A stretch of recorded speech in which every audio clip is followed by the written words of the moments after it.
going on with that PPP? You done a lot of talking, not a lot to see. Up in the millions like 2.3, but Jeff got it all, getting off scot-free.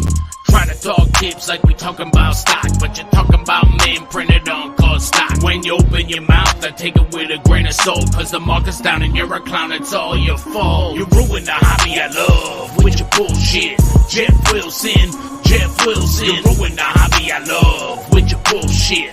Jeff Wilson, Jeff Wilson. Did you dip, Jeff? I think you dipped, Jeff. What you talking about? I don't think you dipped yet. Willie's doing shady shit like the GOBs, like his whole failed thing with them NFTs, taking money from the people to pay. Most of them are broke, but that's okay, he's getting money. Even better, tax-free, loving all the stimulus from PPP. You ruin the hobby I love with your bullshit. Jeff Wilson, Jeff Wilson. You ruin the hobby I love with your bullshit. Jeff Wilson, Jeff Wilson. You ruin the hobby I love with your bullshit. Jeff Wilson, Jeff Wilson. You ruin the hobby I love with your bullshit.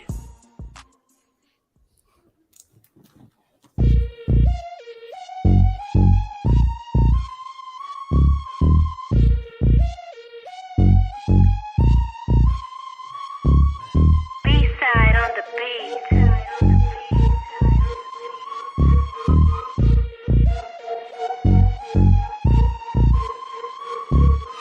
What's going on with that PPP? You done a lot of talking, not a lot to see. Up in the millions like 2.3, but Jeff got it all, getting off scot-free.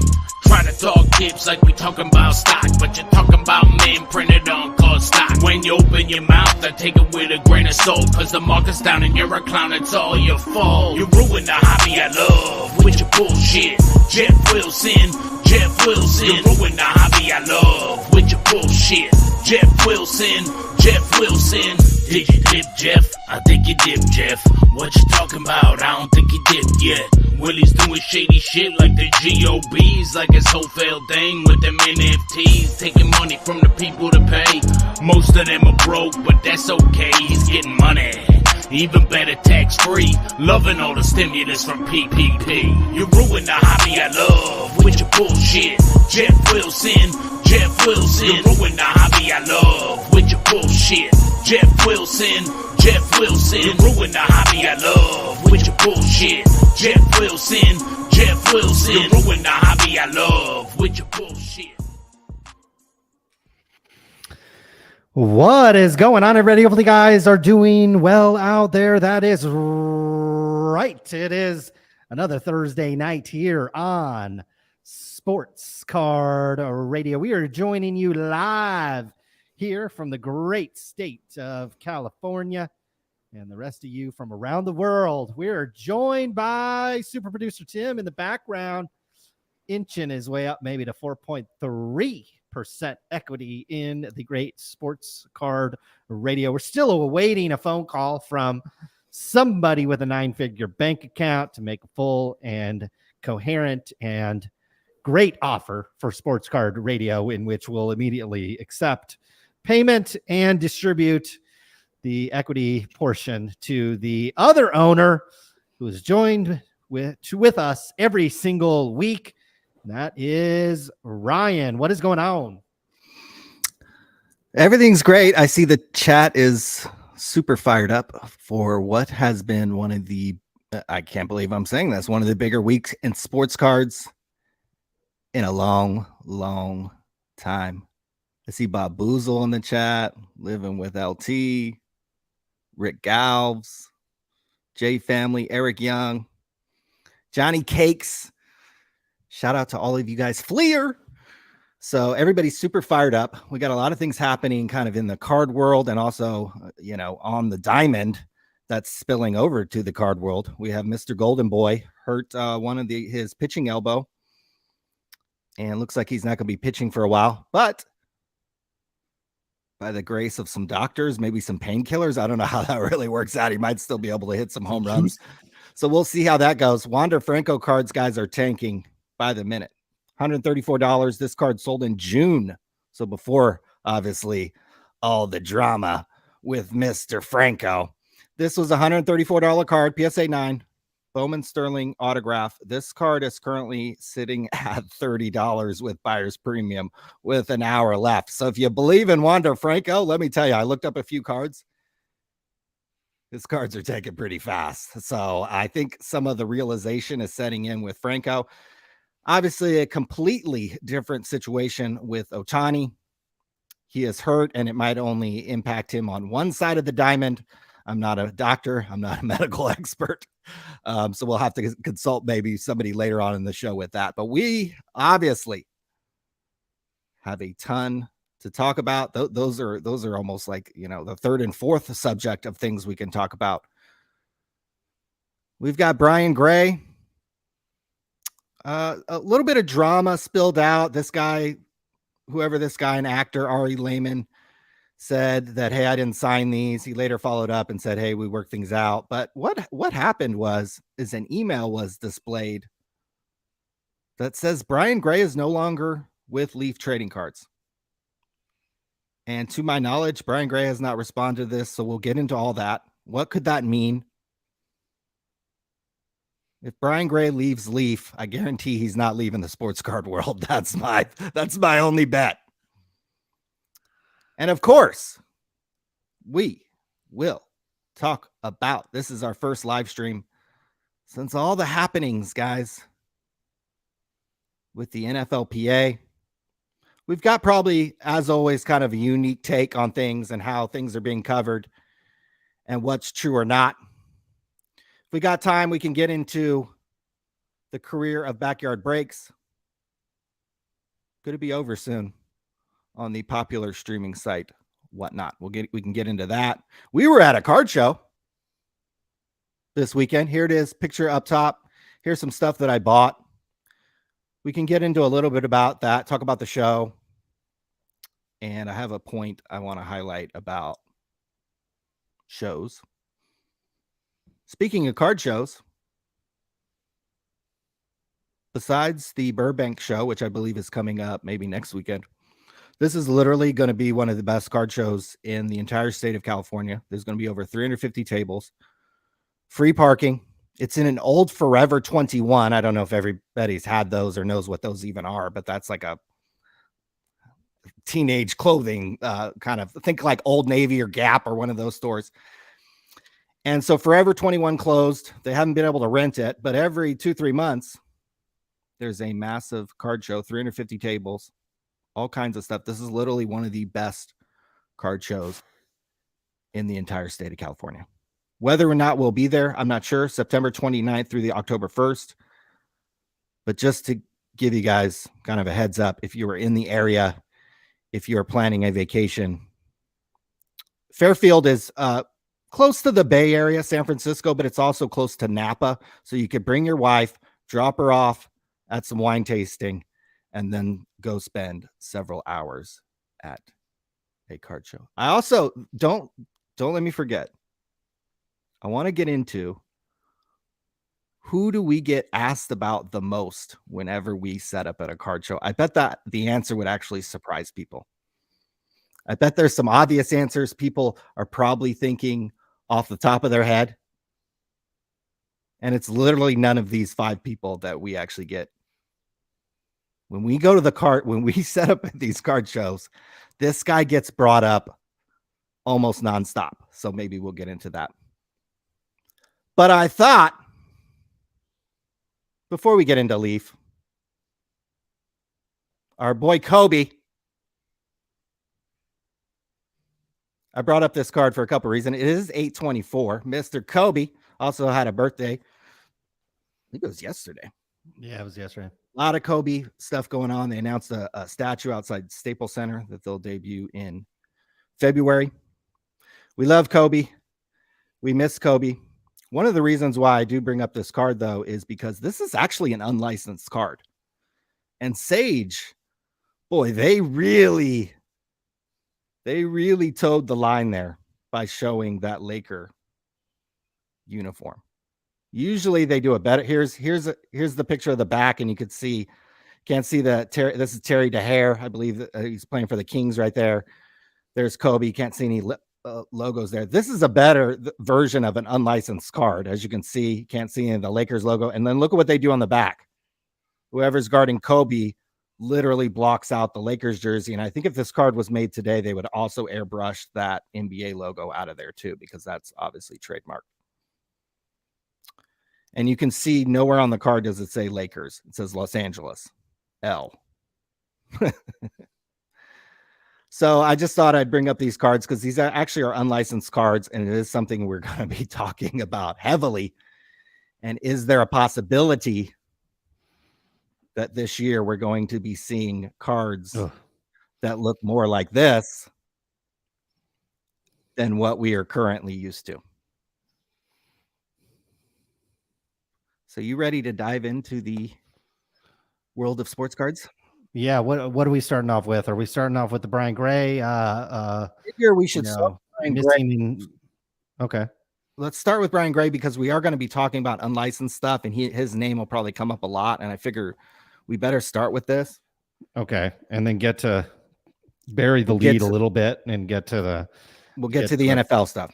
Don't worry, guys. We're going to talk plenty about the NFL. Okay. Ari Lehman is apparently a freaking actor or whatever. Friday the 13th. I don't know what movies he's been in. He says, this is yesterday, I believe this happened. He says, forgery. Leaf Trading Cards is selling this forged card. Do not buy from them. Leaf Trading Cards is selling forgery. This is not my autograph. Do not buy from them. Please report this to the authorities now. So this dude was super mad that supposedly he says this isn't his autograph. Brian Gray did comment on Twitter that, hey, we have a signed agreement with this guy. He's tripping. He doesn't know what he's talking about. A couple hours later, Ari came back. This is on Facebook. He says, forgery update. Leaf Trading Cards has given me an apology and determined the source of this fraud. They were given a fake affidavit by a dishonest vendor. I have seen the document and my signature is forged there, just like on the cards. We hope to reissue the card with my real autograph on it because the fans deserve the best, because Jason fans are the best, blah, blah, blah, blah, blah. Okay. So there was some kind of snafu here. As the famous saying goes, mistakes happen, right? And so, but when this was posted on Facebook, this kind of anonymous email was shared. This is exactly how it was displayed. I didn't edit anything. I didn't put these red lines. I didn't add anything. It does say, I'll read the email because the text is kind of small. It says, good afternoon. We are aware and we are doing internal research to figure out what the situation is. We will contact you today as some point. Interesting typo.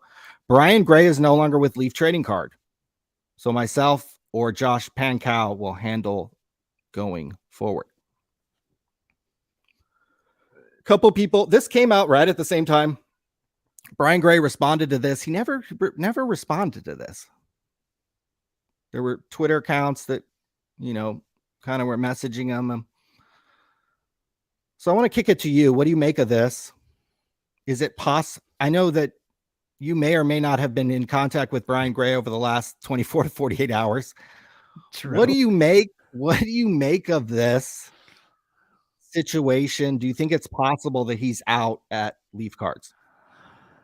Okay, so I have to be probably slightly careful with what I say here for probably reasons many of you can figure out. I think Brian Gray is doing extremely well tonight.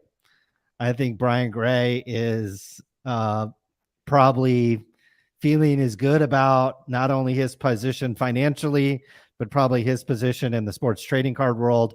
He's probably feeling better about that today than maybe he's ever felt in his entire life. I strongly don't believe that this is the last time we will be hearing from Brian Gray. In fact, I have a strong inclination that he'll appear on this program probably in the next 60 days or so. And a lot of what's been going on with Brian Gray will come out when it can.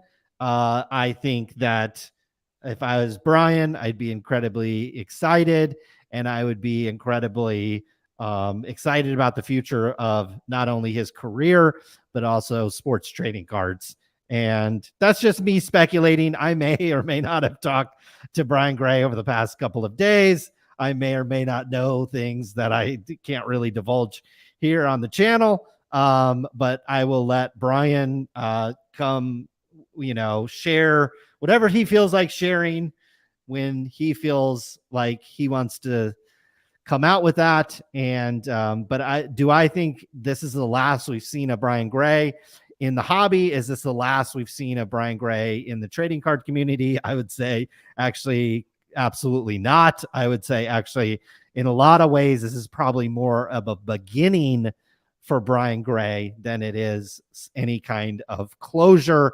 And again, if I was him, I would be I would be incredibly excited, and I would be excited about what's to come. That's again, that's an opinion. That's an opinion. I may or may not know anything, but that's more or less my opinion.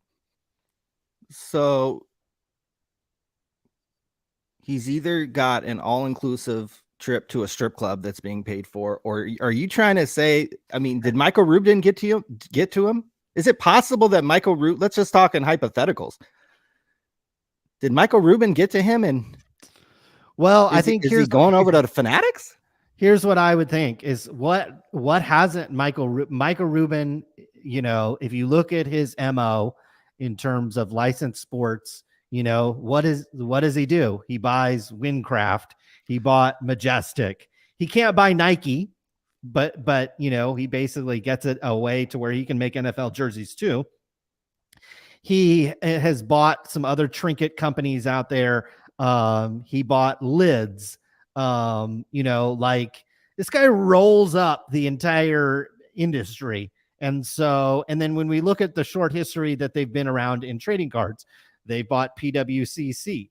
They bought Topps, obviously. They have attempted to buy Panini as well, which we know is a fact now. When I was publishing that news and it didn't happen, people said I should crawl up in a hole. And that news was actually very much accurate. That was accurate information. It just Panini's stupidity and Panini's stubbornness, and maybe both businesses' stubbornness, that they just couldn't get a deal done. But in this case, I can't confirm or deny that Michael Rubin might have gotten to Leaf Trading Cards, might have gotten to Brian Gray. I would just point to the fact that everything that Michael Rubin does in a business model, he's bought a printer. I mean, finally, one of these card companies did the smart thing and actually bought the printer that the cards are actually made of. And so you look around the industry, he also poached a bunch of employees from Panini, which I don't necessarily think is a great idea. He hired Josh Luber, which we come to find out was a really terrible idea. The guy, really cared more about, what color his fingernails were polished and maybe what grade and strain he was looking to smoke that week was. But other than that, they actually don't have a lot of high-end talent at Fanatics trading cards. They carried Kush, yeah, purple Kush, baby. They have some carryover talent with Topps, which not overly impressive people, to be honest with you. If you were starting a trading card company today and you were looking around the industry for people to run your trading card business, I think it's safe to assume that Brian Gray would actually be towards the top of that list. If you were looking for people to run a trading card business, there's not that many people out there that actually can do it right away and probably successfully do it. And we can put successfully in air quotes because Leaf has made mistakes. We just showed one. They haven't done everything perfect, but neither did the employees that Panini hired. I mean, they were trying to hire. I mean, give me a choice between Mark Warsop over at Panini or Brian Gray. And I don't even have to think about it, guys. I don't even have to think about it. Give me the choice between Tracy Hackler or Brian Gray. And that is not even something I have to think about. How about the David Liner at Topps or Brian Gray, again, I don't even have to contemplate what I have to do. Clay Larashki or whatever his name is. Do I have to think between Clay and Brian? I mean, look, in a pile of dog crap, sometimes the more solid crap maybe stands out amongst the diarrhea. But I don't necessarily think that analogy applies here, but it could be like a bowl of fruit where a lot of the pieces are starting to rotten, and Brian Gray just happens to be unperished and still looking fresh, ready to eat. Look, if I was starting a sports trading card today and I had Mark Warsop, Tracy Hackler, Scott Prussia, Matt Leiner, whatever his name is, Clay Larashki, if these were the jabronis I had to choose from, I would, and Brian Gray applied, he would instantly get the job. Instant. Oh, and what's the, God, I'm really bad with names right now. Josh Luber.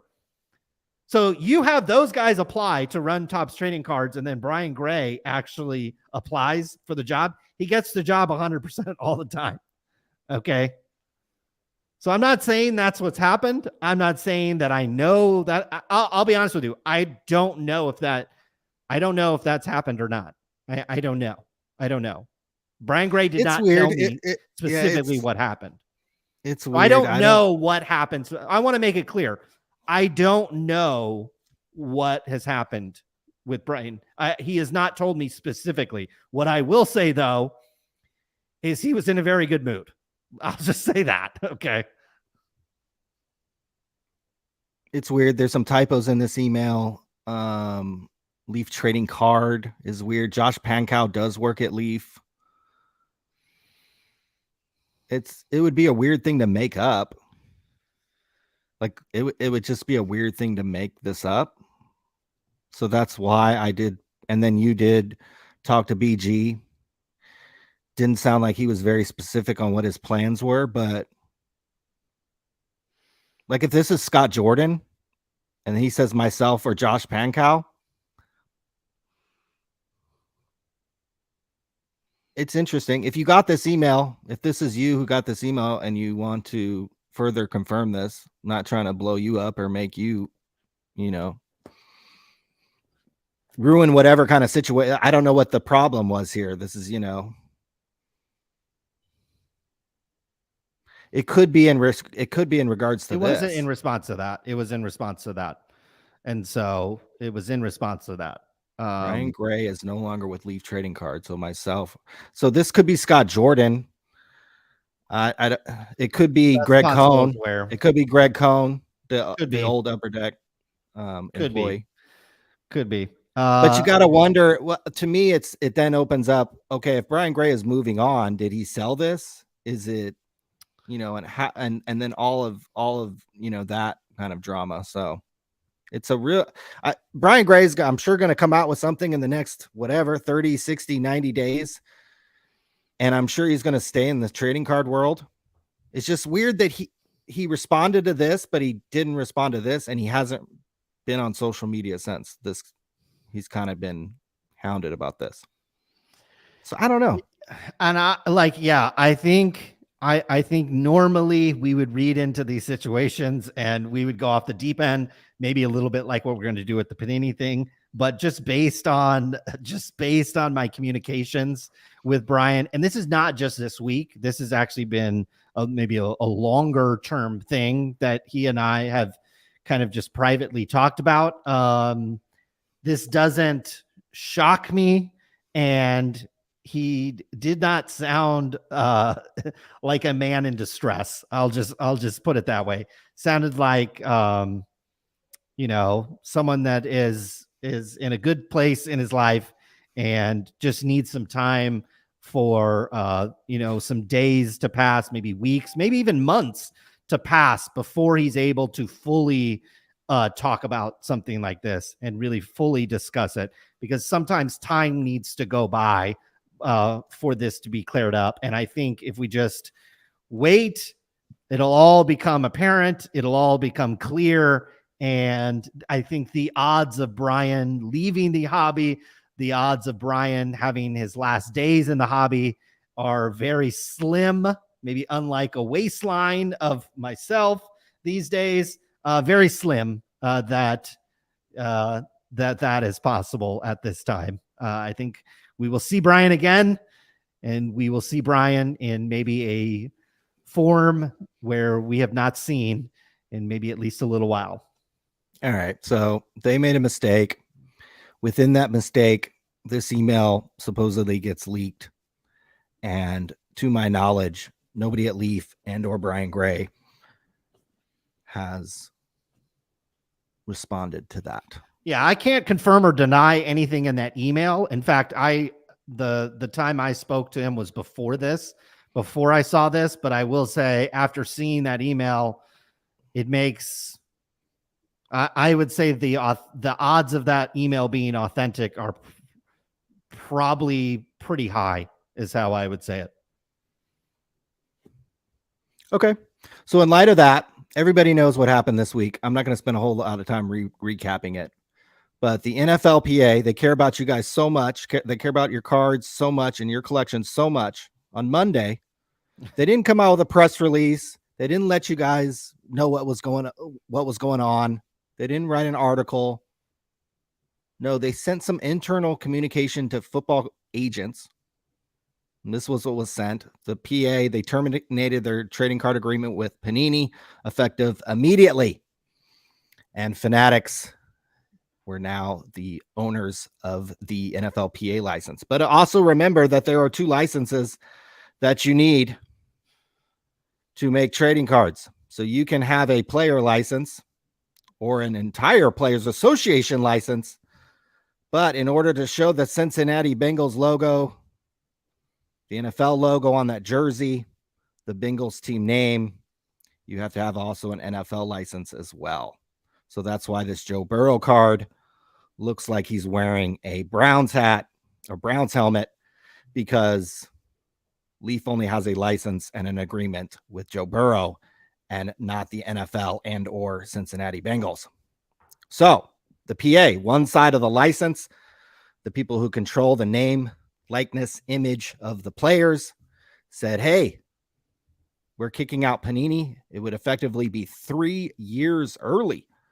So Panini was sitting back thinking they had this license locked up for 3 years.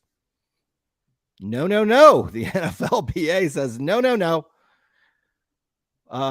2 weeks before the NFL season, 3 weeks before the NFL season. Sorry, Panini. You are no longer the exclusive maker of football cards with the PA. We have moved that over to Fanatics. Panini came out again. Panini cares about you guys so much that they didn't write an article on their website. Tracy Hackler didn't tweet anything. There's nothing on their social media feeds about this. They care about you guys so much that they sent over some kind of Word document to Darren Rovell that basically says, hey, we've done a great job since 2009. This is terrible. But oh, by the way, we have individual contracts with 360 players. But here's the problem. You can have a fucking contract with 800 individual players. I could go out and get that tomorrow. The problem is within the contract, and this comes courtesy of Auburn 35, within the contract, and this has been reiterated and verified within the last week, that this is still the case, that if you put 6 or more NFL players, their signatures, their pictures, likenesses, biographical information in a product, 6 or more players, you have to have an NFLPA license. So if Panini wanted to, they may be able to come out with a set with 5 players in it. They could come out with a 49er set that has Brock Purdy, Brandon Ayuk, Debo Samuel, Nick Bosa, and Christian McCaffrey. And that's it. So keep that in mind when you might hear some propaganda that, oh, well, Panini could still make product because they have contracts with individual players. No, you cannot. It's the whole idea that when you get an NFLPA license, you get all the players. All the players. You could put a picture of all the players without having to go to them and get an individual fucking contract. So Panini is screwed, ladies and gentlemen. That's not any more clear than what happened right here. Panini is screwed. Imagine thinking that for the next 3 years, even if it was only going to last 3 years, you had the NFL's business. That is probably hundreds of millions of dollars to Panini's bottom line. That is gone. There's been a lot of people who thinks Panini doesn't have money problems. Well, guys, half their business just went poof. You think they got money problems now? You think they weren't staffed up to deliver 40 NFL products and now all of those are in jeopardy? Woohoo! Wake up, guys. Wake up, hobby. We had a further reaction from Panini, one of their lawyers, and we'll get into him in a second.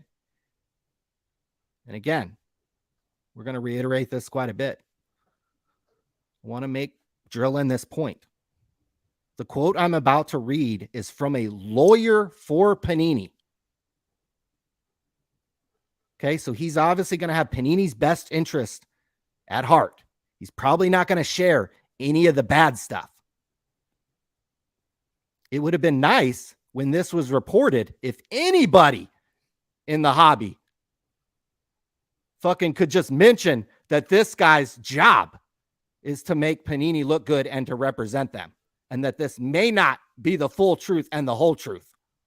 But David Boyce, and we'll get into him in a second, told Darren Rovell that the NFLPA, why they cut off Panini, they said they cited a change in control provision of the contract, arguing that Panini had undergone a sufficient shift in management to allow the move. Now, we do know a few months ago, Fanatics hired away about 35 employees. In fact, Panini filed a lawsuit specifically because of that. One of the 3 or 4 different lawsuits currently between Panini and Fanatics is a lawsuit because Fanatics hired away about 35 Panini employees. But keep in mind, this is the fucking Panini lawyer telling you this.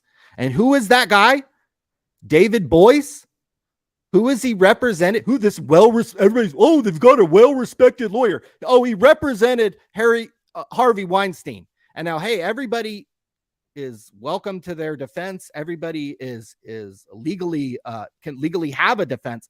But what this fucking sleazeball did is he would pay off people like the Manhattan DA $10,000 to make sure Harvey Weinstein wasn't prosecuted sooner. What did he do over here? Cuomo received $25,000 from Weinstein's lawyer's firm as he suspended a probe against Harvey Weinstein. Ethics expert, Weinstein lawyer crossed the line by helping snoop on reporters. So David Boyce, what he did is when it was kind of getting the rumors out there that you can Google what Harvey Weinstein did. When it was fucking all the rumors that Harvey Weinstein did what he did, David Boyce went and shut down all the reporters because he was working for the New York Times and he made sure that the stories about Harvey Weinstein didn't get out. And so you can Google this guy and there's all kinds of information. David Boyce, fall from grace. Bunch of lawyers leaving his law firm because, hey, Harvey Weinstein is entitled to a defense attorney. But when you fucking start doing other shady shit to keep this fucker out of jail, that's a problem. So when everybody talks about Panini's high-priced fucking lawyer and just literally fucking verbatim just citing what he says as though it's fact, and taking it at face value and not questioning it at all, there's been no pushback to this. I would suggest to you guys to at least, there may be more to the story here and why the NFLPA cut Panini off. There's actually likely more to this story. And that's all I had as far as a recap on the situation. And I don't know. Way more to the story because David Boyce was also on the board and owned shares of Theranos, which we don't need to get into, but was one of the biggest frauds. And the CEO and founder of Theranos is sitting in a jail, very similar to Harvey Weinstein. Now, again, some people in the chat are bringing up, look, David Boyce is doing his job. He's being paid X, Y, and Z. I totally agree, guys. I totally agree. That's his job. That's his law firm's job. Okay. But he was on the board of Theranos and gave them legal advice. Turns out that company was a absolute 100% complete fraud. And we don't have to believe everything that comes out of his mouth. And so many people have already drawn the conclusion that, oh, this must just be a change in control. That's his strongest argument, folks. What else is in there? None of you have any curiosity to what the NFL lawyer has to say. Has anyone thought about what the NFL has to say about this? And maybe why they're so quiet right now? Has anybody ever thought about what Fanatics has to say about this? You guys, like the people that, and I'm not saying it's the 700 strong that are tuning in tonight. The chat's awesome and they're amazing. And a lot of you guys are on our side and you think the same way. But there are a lot of people in this hobby that if you tell them to take their fourth booster, they're down at CVS later that afternoon and they're rolling up their sleeve and they're getting their fourth booster. And that's literally what we saw this week when it came to content creation around this.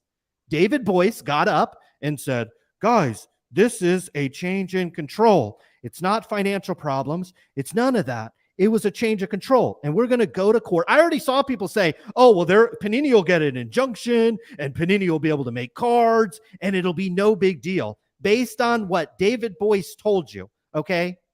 He told you Harvey Weinstein was innocent. He was on the board of Theranos. He not just giving them legal advice. He was on the board, and he was giving shares, and he had equity of that company. So forgive me, okay? This is a guy who has slandered Harvey Weinstein's victims that we know now are it's a fact what he did. He's guilty. David Boyce would defame his victims, saying they were prostitutes and that they were the one that came on to Harvey. So before you read his statements and say, oh my God, guys, Panini got the wrong end of the deal here, okay? That would be exactly like thinking that way as it relates to Harvey Weinstein, who, Ryan, where's Harvey tonight? Where is he tonight? In jail. In jail. And how about Theranos? The other company that he represented, he was on the board. He was there to give legal advice to a company that turned out to be an absolute fraud. Where is the founder of this beautiful young lady? Where is she sitting tonight? I'm gonna keep it real. It's a damn shame this lady's in jail. She, if they want to give her house arrest over here, then she's more than welcome to come over here. That's all I'm saying. But where is she sitting tonight? She's in fucking prison too. She's in prison too. Okay. And so before you read what a sleazy defense attorney has to say about their client and take it as gospel and open, I saw so many content creators kind of open and shut the case. They were like, oh, it was a change in control and the NFL overstepped their bounds. We are talking about a labor union here. We're talking about a labor union exercising their right over intellectual property, their image and their likeness. So you guys are, so not necessarily the people watching, not necessarily the people tuning in, but there were many videos made about this on YouTube. I saw many takes like this on Twitter. I saw Instagram, things like this. You are telling me that the NFL labor union is going to go to court and a judge is going to say, no, labor union, you cannot exercise your contractual rights to control your intellectual property. You have to allow this company over here to take your intellectual property, your image, your rights, your likeness, and give it to this company. Over my dead body, that happens in a court of law. We're talking about a labor union, which are very much treated very well in the court of law. We are talking about contract law. And on top of that, we have not heard from the NFL. We have heard from one sleazy defense attorney who said great things about Harvey Weinstein, who has many, many, many, many pictures with him. This is a much closer, I looked into this. It's a much closer relationship between attorney and client. There is a close relationship here. Okay. So I'll let you, I'm not going to defame Mr. Boyce any more than we are already on this program. He is a public figure. We'll say what we want about him. And if he wants to sue us, he will lose in a California courtroom. But this, taking what he said to Darren Rovell, taking one sentence, what he said to Darren Rovell, and drawing conclusions about how they'll be flawless later this year, Fanatics will be granted back this license, a judge will overturn this, a judge will do an injunction on this. Are we serious here? Before we've seen any of the other evidence that the NFL has and likely has at this hour. I love how people in society are so quick to say, well, it can't be financial problems, Ryan.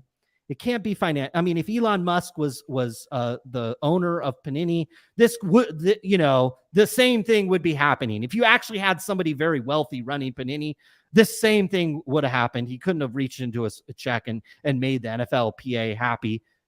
Keep in mind, the NFLPA is cutting off a company that is one of its bigger contracts and one of its bigger check writers. Okay, we're not talking about a minor contract here. In fact, at one time, I think only Madden surpassed the sports trading card deals. I actually think that the sports trading card deals exceed what Madden actually pays the Players Association at this point. I actually think sports trading cards are probably more popular than the video game of Madden in terms of sales and raw amount of sales. At one time, that was not the case. I think and now we have kind of crossed that point. And so I am just saying that no matter what is happening here, this is a sign of a company that is absolutely garbage.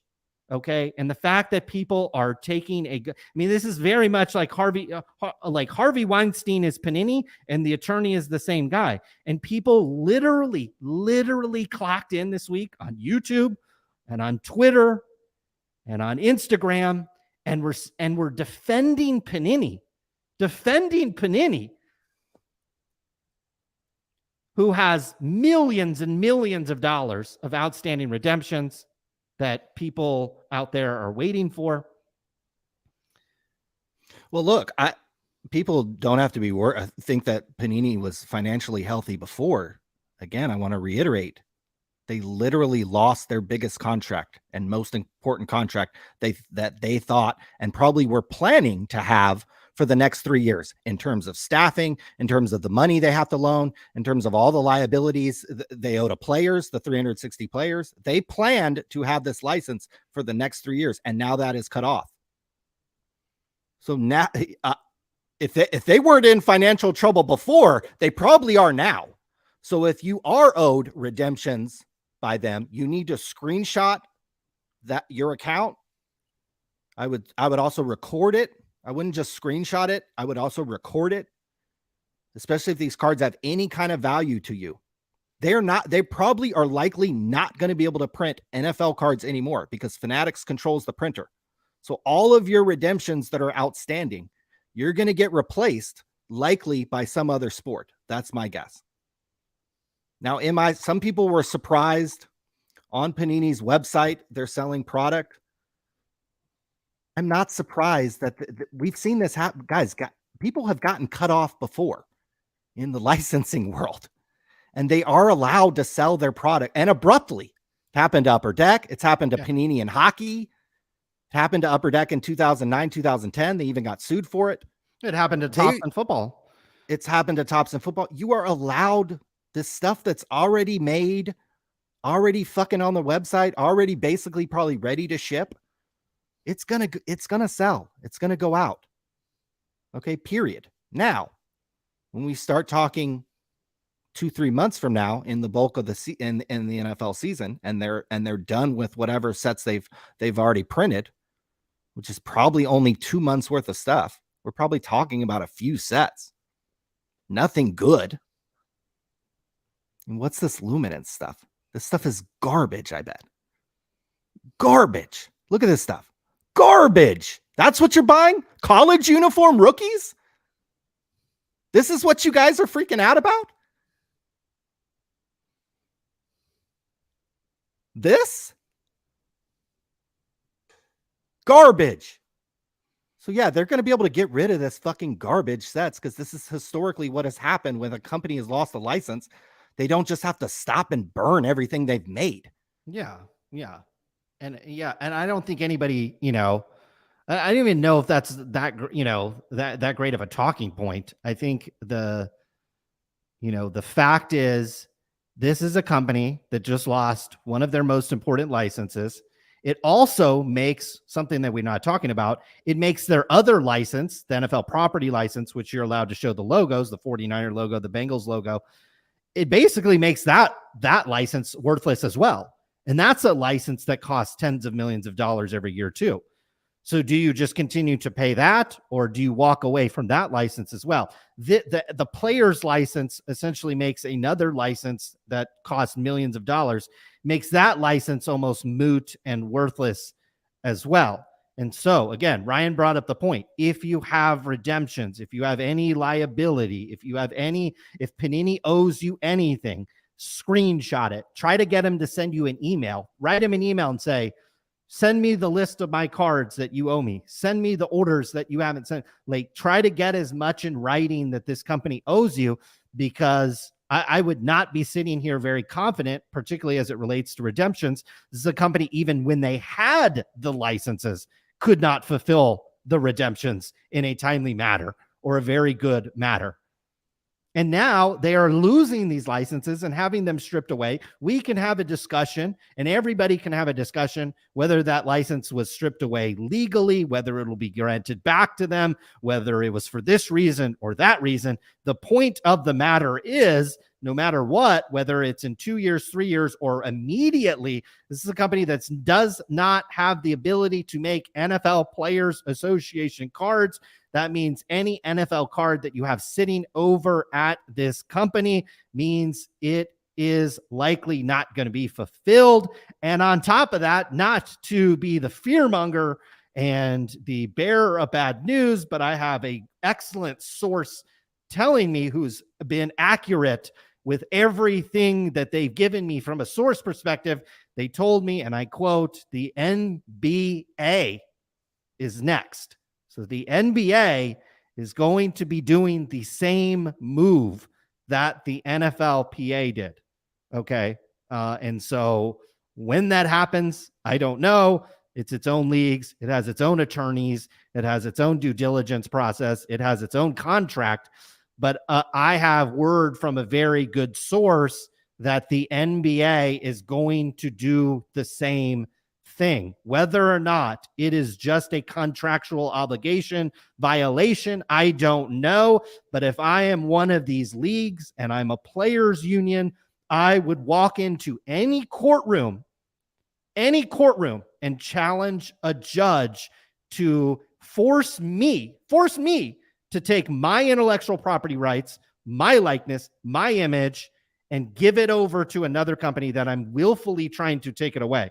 I think that is an incredibly uphill battle in any court of law here in the United States. And in fact, I tried to find precedent for this, and I just simply could not find a lot of great examples of somebody taking their intellectual property rights away and then a judge saying, no, you have to give those back. And we're talking about not just intellectual property like a movie or a song. We're talking about your image and your likeness. And we're talking about a union of players here. Very, very difficult. I think it's an uphill battle. I think, and what we haven't heard from is the attorney. Look, David Boyce might be a very good attorney. Okay. He did try to defend Harvey Weinstein, who is in jail. He was sitting on the board of Theranos, which was a complete and utter fraud. And the owner and CEO or founder of that is also sitting in jail. And on top of that, a bunch of people left his law firm because they saw what a big loser David Boyce actually is. And they left his law firm. He also tried to disparage some of the victims against Harvey Weinstein, which I think is despicable. And he also tried to do shady things around the press releases and the story actually getting out about Harvey, which again, this is a battle not fought in a courtroom. It's one thing to fight this in a courtroom. It's another thing to try to manipulate the story around Harvey Weinstein in the press. And so that's exactly what he's doing to you guys in the sports card community. And it works because there's a lot of people in the sports card community. I think you have the influencer page up where we have the many, many influencers. That looks like 5 people where if Joe Biden got in the camera and looked it right and he kind of stuttered and mumbled, you need to take your 6th booster. All 6 of them would be down at CVS within the next 30 minutes, rolling up the sleeve and saying, yeah, give me my 6th booster. They'd have about 3 masks on. Those are the people that read David Boyce and read it verbatim and then get on their YouTube channel or get on an Instagram and say, oh man, David Boyce is said this about the contract and man, it must be factual considering what he said about Harvey Weinstein and Theranos. The guy's a clown. The guy's past his prime. He's in his 80s. I think he represented Al Gore. Al Gore didn't become president. Yeah, has anybody he represented fucking was out of jail or fucking won something? Yeah, I mean, if he represented Al Gore and he won, then maybe he'd have something there. If he represented Harvey Weinstein and fucking got him in out of jail, out of the jam that he was in, then maybe. If he got Theranos CEO, but no, he's lost every step of the time. How did she go to jail? She's pregnant. She has a baby too. Pregnant. Yeah. So it's a brutal situation, but I think the moral of the story is you guys got to get whatever you can for the redemption. Stop holding out for stuff. If you get a damaged Panini card, heaven forbid, don't try to send it to them and get a replacement. My God, don't do that. I see so many people with like a small nick on the corner and they're like, Panini, you need to take care of this. Forget it. No, forget it. Stop. If you have an Arch Manning redemption, then they send you Jacoby Brissett. Take it and move on. It's over. Okay. This company is about to go under and I would run from them as fast as I possibly can. And any discussion on whether you should be buying these products are completely moot. This is a sinking ship. I would jump off it as fast as I could and I would not look back. You guys are buying this? You guys are all be like, oh, I got to line up and buy football cards because look, there's a fucking tight end or an offensive lineman in his Notre Dame uniform. This is what people buy? Good Lord, this Sage shit with Kobe Bryant is better looking than that shit. At least it looks like he's wearing a Laker uniform. These are college cards. There's a rookie. I wonder how hard these are to get. Trash. It's going to be impossible to get. Look at that ugly card. And these are the cards they're showing you.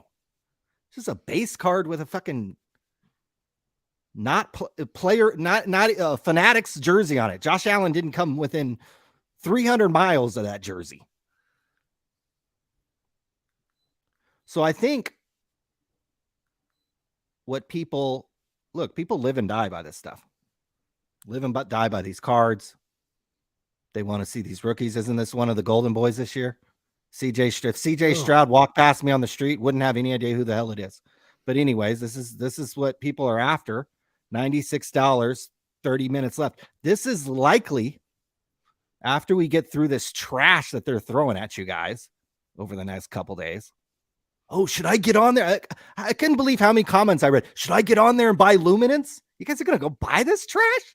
I mean, the fact that people if you have to ask what to buy at this point, you might as well just unsubscribe from this channel, go subscribe to Jeff Wilson's channel and let him tell you what to buy at the top and overpay for. If CJ Stroud, who again, Ohio State, the best guy and his autograph's only worth 96. Well, I think Bryce Young's probably the best guy, but these guys did not have a very good year in college football. I mean, not that good. This is not Joe Burrow. This is not Justin Herbert. This is not Josh Allen. It's just not. It's not. You don't even have to watch that much college football. Even Trevor Lawrence in college was great. Was a fantastic player. Well, yeah, didn't they win like 2 national titles or something? So, Yeah, I or mean, at least I know they won one. They might have went to a second one. I don't know if he won the second one, but I think the Stenson Bennett guy got him at least once. So like, these are not that great. They're not that good. They're just not. Okay, and this is the majority of quarterbacks that come into the league. You just look at the Kyler Murray. Okay, we would have been here a couple of years ago, and yes, Jeff Wilson would have told you Will Grier was a 4 times better investment than Kyler Murray. But when he told you that, Kyler Murray was the shit, and Kyler Murray was the hottest thing. And now, what can you get a Kyler Murray card for? Is anybody really that excited about Kyler Murray? If you're into this modern stuff, if you're into the new stuff. I remember saying this on our podcast like 10 years ago. Just be 3 to 4 years behind on everything. Just be buying. You should be if you're into modern. That's like telling a heroin addict to be like, just try marijuana. Just try a really good strain. I get it. It's too late. That's why it's past the point of no return. People are addicted to these cards. And what's going to happen is you're going to be expecting a high grade marijuana and you're going to end up with this mid stuff. This is what your cards are going to look like. Could you imagine this? Look how trash this is. This is trash. This is unlicensed trash. This, in my opinion, a little better, but still trash. I hate how there's the same picture on the front as there is on the back. That's the same exact picture. Hate it. Hate it. That card looks so cheap. $50. And that's his rookie, right? Rookie PSA 10. PSA 10, and it's $50. And it costs you probably $25 to grade it. We're getting a little better. Now, I don't know what this card looks on in person, but at least visually here with this background, it's not quite as obvious that this is an unlicensed card because of the position of his image. I think the autographed cards look better because you have an area of the card that's taken up. But when you have cards like this, when you're trying to make base unlicensed cards, trash. This type of shit, this should be illegal. Brian Gray should go in jail next to Elizabeth Holmes. This should be illegal. I mean, we need to live in a country where this is illegal. You could walk into a CVS or a Walgreens and steal whatever you want, but this should be illegal. Again, we get a little better here. And this is the same set, 2022 Leaf Pearl, 2022 Leaf Pearl. We get a little better here, but it's just kind of because the Browns are in the same freaking division. And so it looks like he's wearing a freaking Browns helmet. So that's a slightly better card. 3 of 3, it's 460. Okay, and another huge problem I have. This picture's the same on the front and back of the card. This Allen Iverson card's getting a little better. I would like to see it on card and not a sticker where the autographs are running off. But again, we go cheap on the picture. Same picture, front and back. Nicer card though. That's a nice card. We're getting better here. So I wanted to kind of show a range, but again, it's autographed and there's a memorabilia piece. When you're just talking about base cards, boy, it's tough to make a trash. This is the most trash thing I've ever seen in my freaking life. Yeah. And if you like this kind of stuff, I'm not dogging you. It's no offense to you whatsoever. If you like this stuff and want to buy this stuff, I just think it's trash. This is unlicensed. This is not Ohio State Buckeyes license because it looks like they've airbrushed out the helmet stickers that he has for accomplishments on the field and in academics. It does look like they've airbrushed something there on the clef of the jersey. I'm not too familiar, but I don't think this is. I don't know if this is Ohio State licensed on that card because I think it might say Ohio State Buckeyes. This looks okay, and it's on card. I don't have any problem with. But point of me showing you all this stuff is not to make you puke by looking at this. But in light of what we're seeing over here, and the possible, I think it's not going to court. I think it's going to arbitration. That's what it looks like. So I don't even know if David Boyce is going to be the guy handling that because it's not actually going to a courtroom. It's going to arbitration. So Boyce could be talking out of his ass. You know, he might have looked at something for 5 minutes when Ravel called him. My point of showing you all these cards, though, is, you know, a legal hang up, an arbitration hang up. And this is likely what we could be looking at, not for 1 year, But we could be talking about 2 or 3 years if the NFL doesn't follow suit. Here's the PA license, officially licensed. Here's the PA license. If the NFL doesn't follow suit and also kill their license with Panini, we could be seeing a bunch of this shit. And that people are still going to buy it, right? Because it's become almost like a drug addiction, and Panini are your drug dealers, and group breakers are kind of the middlemen, the street hustlers. It's becoming an addiction. So people are still going to buy this stuff, but oh boy. See if I have a license. The Ohtani card I had was a decent looking license card. To me, this is a semi for a baseball player who has his hands across his chest. At least you could see the Angels logo. You can kind of see the Angels logo there.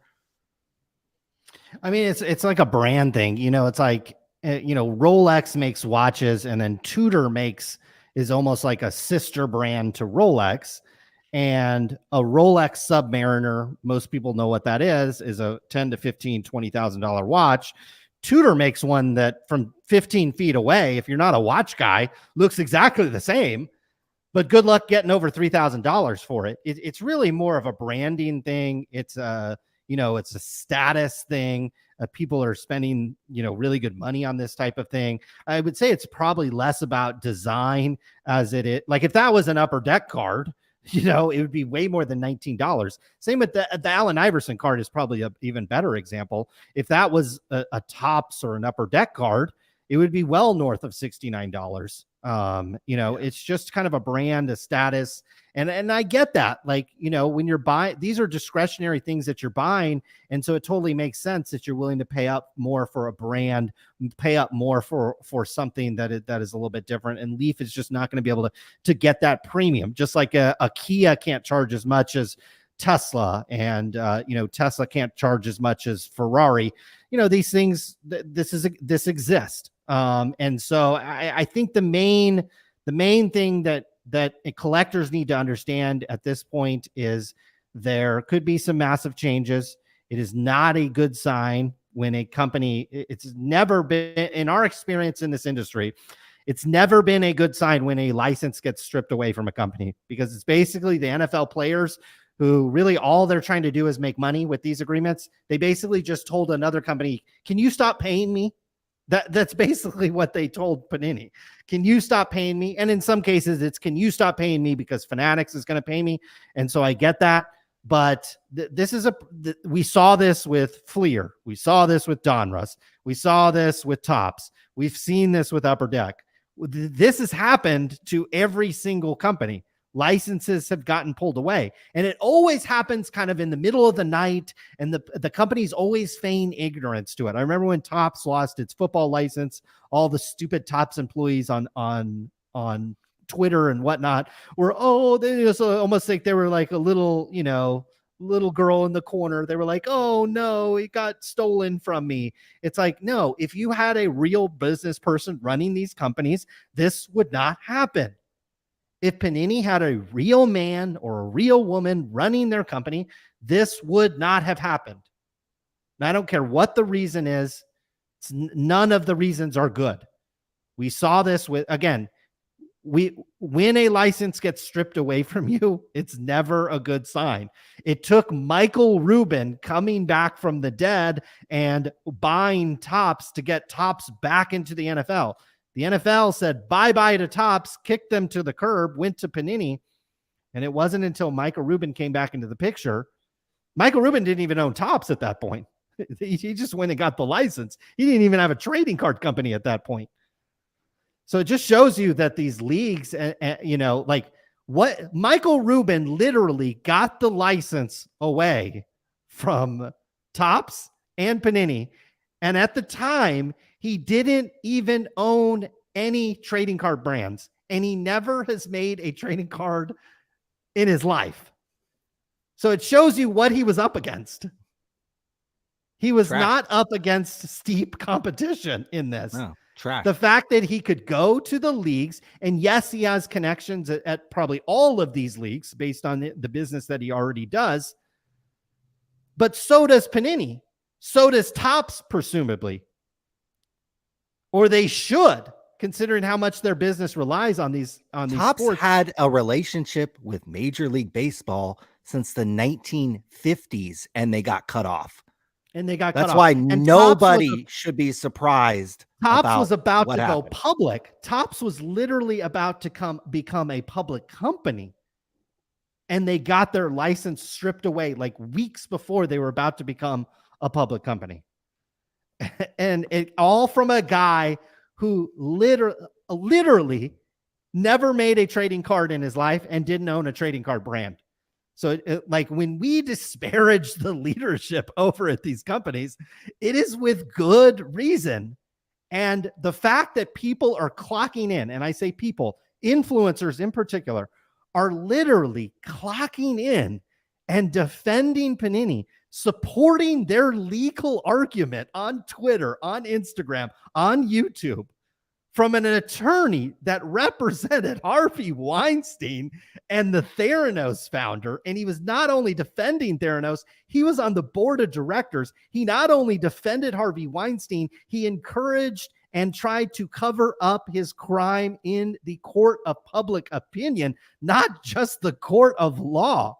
And people in this hobby literally clock in and defend a company like Panini, which has tens of millions of dollars of outstanding redemptions in which they have the capability of delivering to the customer, whether it's the exact redemption or some kind of compensation. They can't even do that. So forgive us for being over here at Sports Card Radio saying this company must be run by a group of absolute stone cold morons, idiots, stupid ass people must be running Panini if they, one, can't take care of their customer, and maybe two, most importantly, can't even take care of their license and their licensors. They can't even take care of the NFL Players Association, to where the Players Association 2 weeks before the NFL season actually starts has to cut off one of the largest checks that is given to them.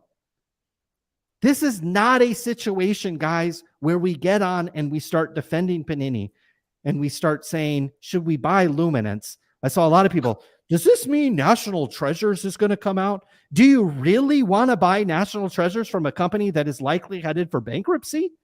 Do you really want to do that? Why don't you just wait a couple of years, wait until a lot of this stuff is going to get backdoored onto auction houses.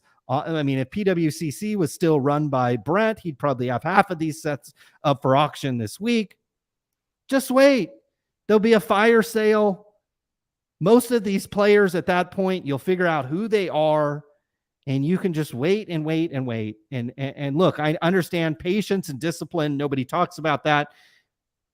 But that is what's needed in this extra. You guys think I want to buy Joe Burrow rookie cards right now? You think I can afford them? Yeah, I could buy, maybe not as one of ones and as super expensive stuff, but I could buy a $500 Joe Burrow and it wouldn't mean a damn thing to me.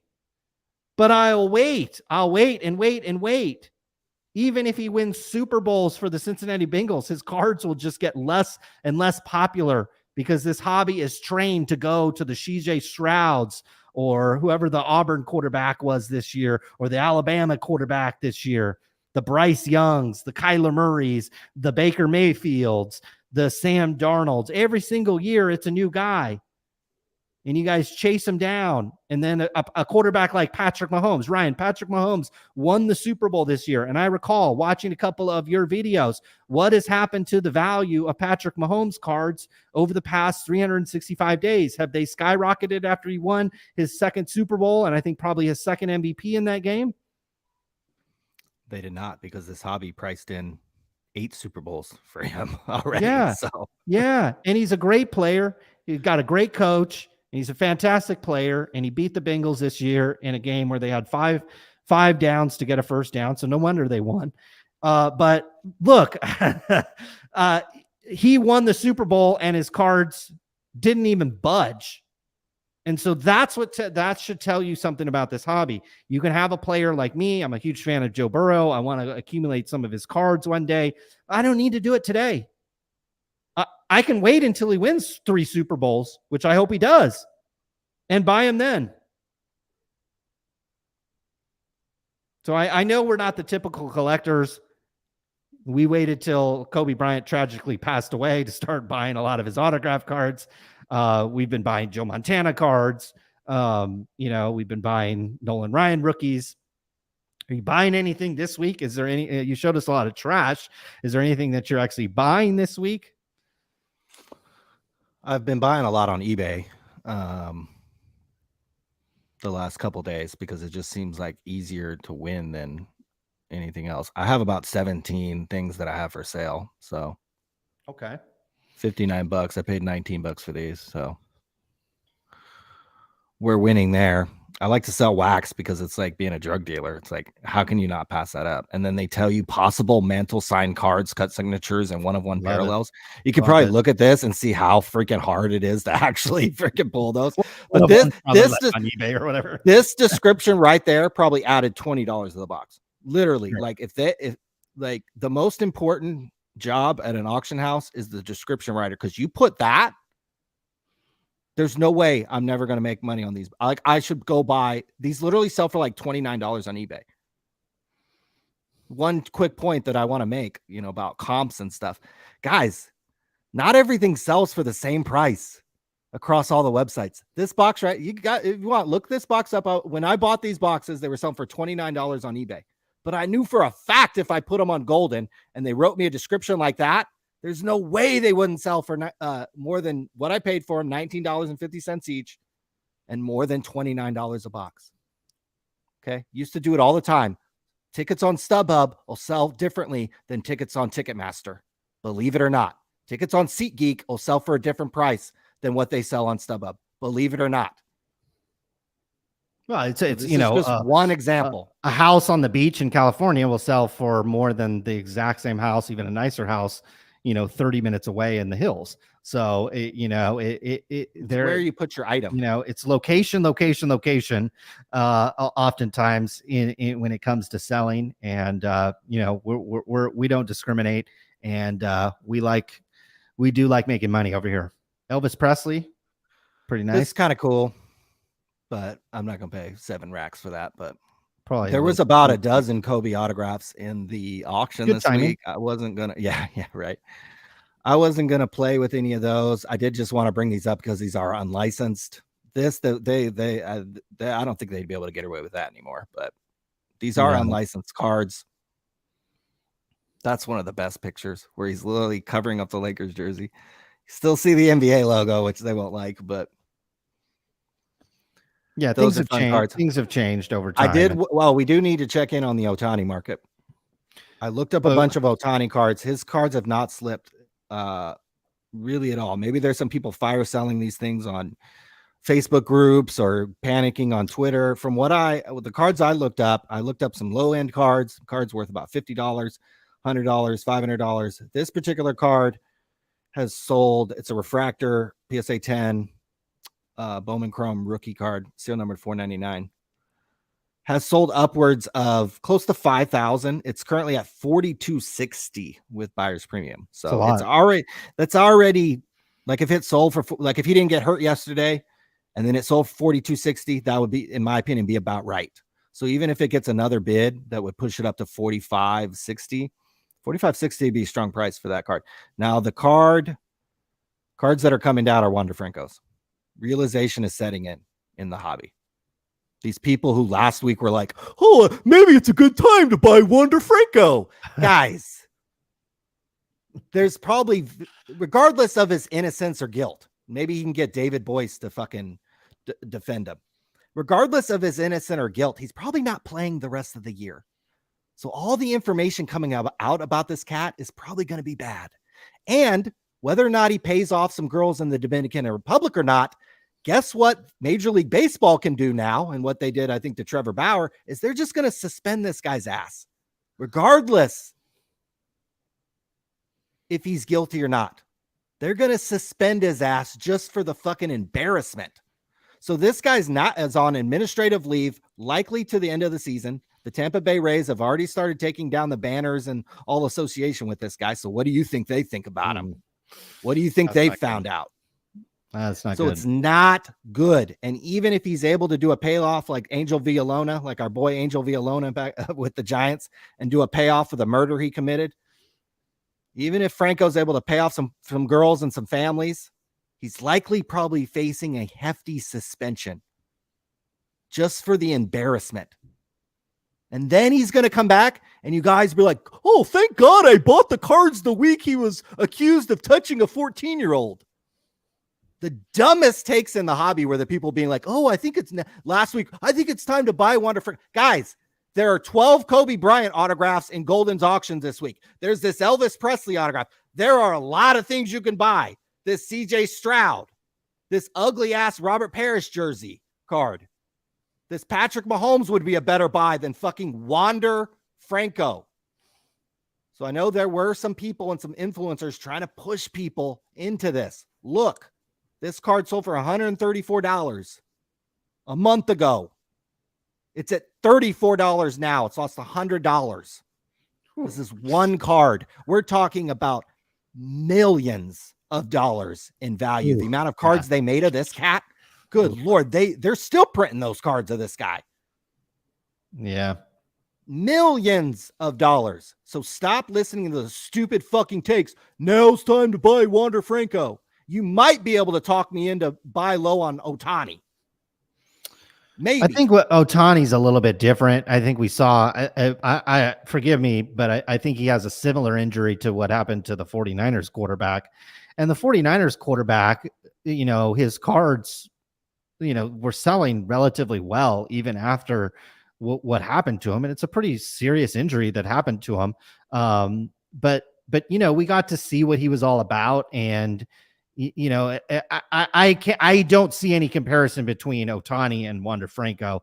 And it doesn't surprise me at all that Ohtani's cards are holding their value, because from my understanding is this affects his pitching far more than his hitting, and his long-term value in the hobby will likely be more or less tied to his hitting than his pitching. The great Steven Strasburg retired today, who I believe won a World Series, and I think he even won the MVP. He retired today. I mean, nobody's falling over themselves today trying to buy Steven Strasburg cards like they once were. So, I mean, yeah, nobody's even putting them up for auction. So, you know, Ohtani, as long as his career at the plate can continue, I don't have a problem. And he is slightly different because he transforms into Japan too. Japan's, a far more robust economy than the Dominican Republic is when it comes to collecting baseball cards. And he's very much beloved there. And obviously our tune would change on Ohtani if he was alleged to do anything that's morally unacceptable in society for the most part. So, like, I have no problem with people continuing to pay up for Ohtani if that's what they want to do. He has an injury. I think he looks like a great athlete. That's probably an understatement, but I think he'll come back. I think he'll be fine. Yeah, I think he'll come back. I think he'll be fine. And whether or not he ends up pitching again or he's as effective of a pitcher, I think is more concerning than if he can come up and hit home runs. I think it's more interesting, at least for me. I'm a Giants fan. I'm still mad about the 2002 World Series, so I could give a fuck about the Angels and really any of their players. I think it's just interesting from his card perspective. He was so hot. He was literally the hottest guy probably in the hobby. Over the last couple of years, I looked at the card ladder chart. His cards have gone up. Just the blanket index of his cards has gone up 148% in value. You'd be hard pressed to find anybody going up in value on a 2-year chart, let alone 148%. So his cards have gone up so much. I mean, everything this guy would do, it would be on my Twitter feed, right? I mean, it would literally, he hit a home run and he pitched a 3-hit shutout or whatever, and it'd be on my feed. People were talking about him like he was Babe Ruth. The hype was almost getting too much. And so I almost think in some ways you guys were saved that he was injured, that it kind of it kind of tamps things down just a little bit. And now, hey, he's a free agent. He's a free agent this year. This guy's going to be in the news a lot this offseason, far more than our boy Wander Franco. I mean, there's probably a team about an hour and 20 minutes from me that's, going to try to load up $400 or $500 million to offer this guy.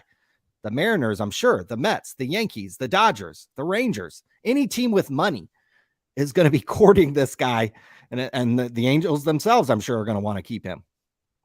So he's going to have an interesting offseason. I don't know if the injury is going to affect his contract. Maybe it will a little bit, but I'm sure he's going to be well compensated.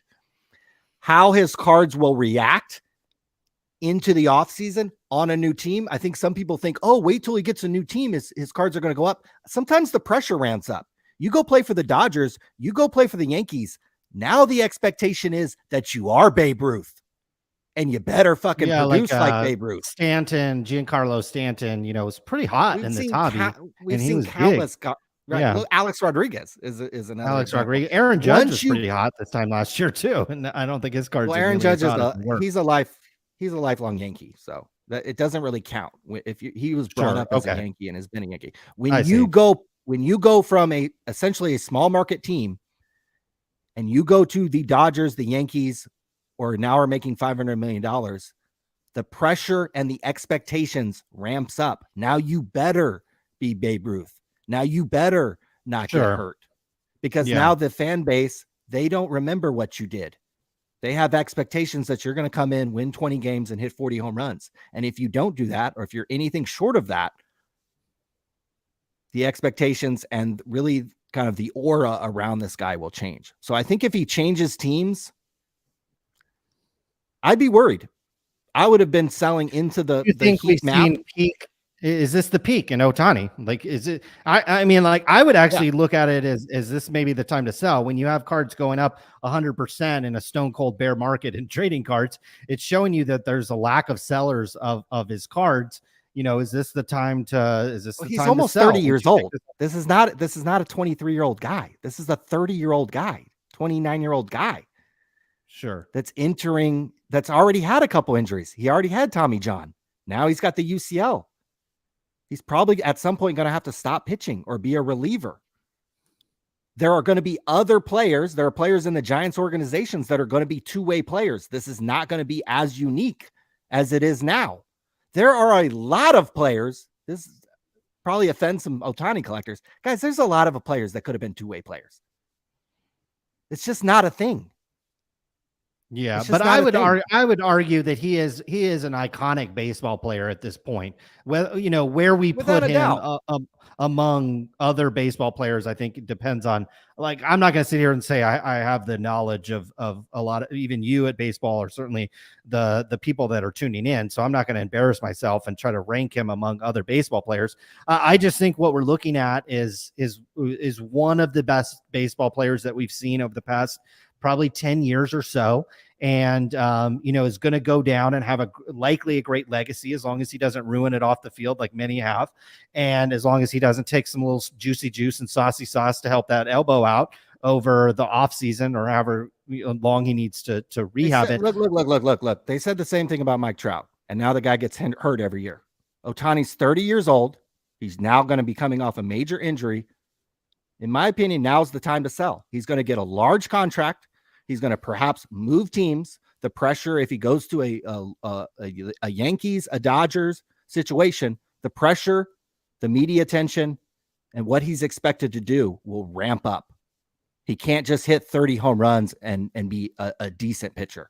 He's got to be Babe Ruth. Sure. So I think now's the time to sell. Again, I'm not disparaging the guy. The guy's freaking amazing. Yeah, and I think you could sell him now and then buy him back in 10 years when nobody gives a damn. Like, Strauss at one point, people in the chat that started collecting when Jeff Wilson, got his second PPP loan, don't remember that Steven Strasburg was, somebody paid like a ton of money for his cards.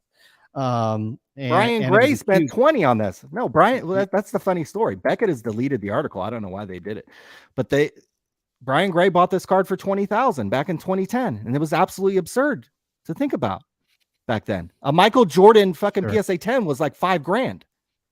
So somebody paid 3x what a Michael Jordan PSA 10 rookie card is for this card back in 2010. This card set off the hobby. I mean, if you remember this and you remember this card, you're a straight OG. Straight OG. This guy was hotter than Wander Franco. He was hotter than Ohtani. He was hotter than all these guys. He was hotter than Bryce Harper at the time too. Easy. This guy was like the hottest thing going. And back in 2010, when nobody was around the hobby, nobody was buying cards. This guy set off the freaking hobby. So time to sell, because look what has happened to his career. Everybody thought he was sure bet. Time to sell Ohtani. His cards haven't dipped. He's going to have his name in the press a lot this offseason, but a lot could go wrong. We've already saw what happened yesterday. He's hurt. Heaven forbid anything happens like what happened to Wander Franco, and you could have this situation. A card that was worth $134 a month ago is now worth $38. $100 drop in a month. So to me, it's very interesting what will happen to the price of his cards. And I'm sure I'll make some videos and just kind of keep track of it. Right now, they're definitely holding steady. From the cards that I looked at and just the pricing, this particular card, $42.60. Card's not tanking in value whatsoever.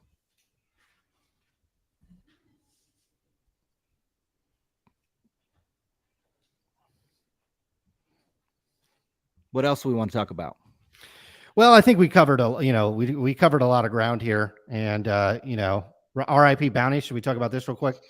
I can briefly touch on this. Rattle Pokemon had a video out a few days ago. Whatnot is changing their rules on their website because I'm sure they're under some legal issues. And everything that happened with Blake's Breaks, Jeff Wilson's buddy, and the football player who was caught scamming on Whatnot. And Rattle Pokemon, I believe, is on part 18 of his exposure. And if it gets to part 69, then we're trying to appear on the channel. We are going to invite ourselves on the show, and if it needs an appearance fee, we're more than welcome to write a check to Mr. Rattle Pokemon. Whatnot has come out with some new rules, and paid bounties or sweeteners are no longer allowed as of, I think it starts August 28th. So Backyard Breaks, the Golden Boys of Whatnot, can still do stupid shit like this. $150K bounty for this card. For this Brock Purdy, whatever. National Treasure sealed. You won't be able to do this on Whatnot anymore. Now, you could come out with a bounty and say, I'm paying this price for this card, but you can't tie it to Whatnot. You can't say, hey, you have to pull it in our stream on Whatnot, which defeats the whole purpose of these bounties. They've also gotten rid of guest games. They've gotten rid of shit where you pay money and you get a duck race. Basically, they're trying to, you guys are running, these breakers who are running basically, illegal online casinos on Whatnot. They're trying to crack down on this. Blake's Break screwed a lot of you guys. Some of you guys are going to get cracked down on Whatnot, it's all Blake's Break's fault. So just to make you aware that in a few days' time, some of the incentives, some of the little games, some of the little things on Whatnot, those might dry up a little bit. We were at a card show on Saturday. It was a lot of fun. Here's a picture of it. Here's a picture of all the stuff that I bought. I think if you're a dealer, and I think if you're Fanatics and you're trying to 10x this hobby, an important thing to do when you're at a show and you're set up is to cash out, and the youngsters call it cash out, but to provide liquidity to the people at the show, these youngsters, these people who are coming and shopping. Do you think I wanted to buy that Trey Lance autograph card? Hell no. You think I wanted to buy fucking half this shit in here? Hell no. But you know what happened when I bought this Fernando Tatis card? You know what happened when I paid cash for that Trey Lance cards to these kids who were like 16 years old? They took that cash and probably went over this guy or this guy or this guy or this guy and spent it. So Fanatics, if you're listening, one great grassroots way to grow the hobby, go to these fucking shows and support them and fucking cash out either through trade or through cash, people, specifically younger people at the show. Get the deal flow moving. Offer liquidity for fucking literally anything. So if anybody who walked up to my booth on Saturday, I don't care about the money we made. We didn't record content at this show. It was literally there just to have a good time. I like to support the Northern California kind of card scene because I think it's amazing. You could, how many people, Auburn, California is literally in the middle of nowhere. And this place was packed from the rip. I was like 20 minutes late and this place was packed. Yeah. We probably sold $1,000 worth of shit and I didn't have anything really good to sell. Everything I have good to sell is at the PSA vault or in a safe or at ComC. But what I did do with some of the money that we sold, I tried to cash out people. I think that's very important.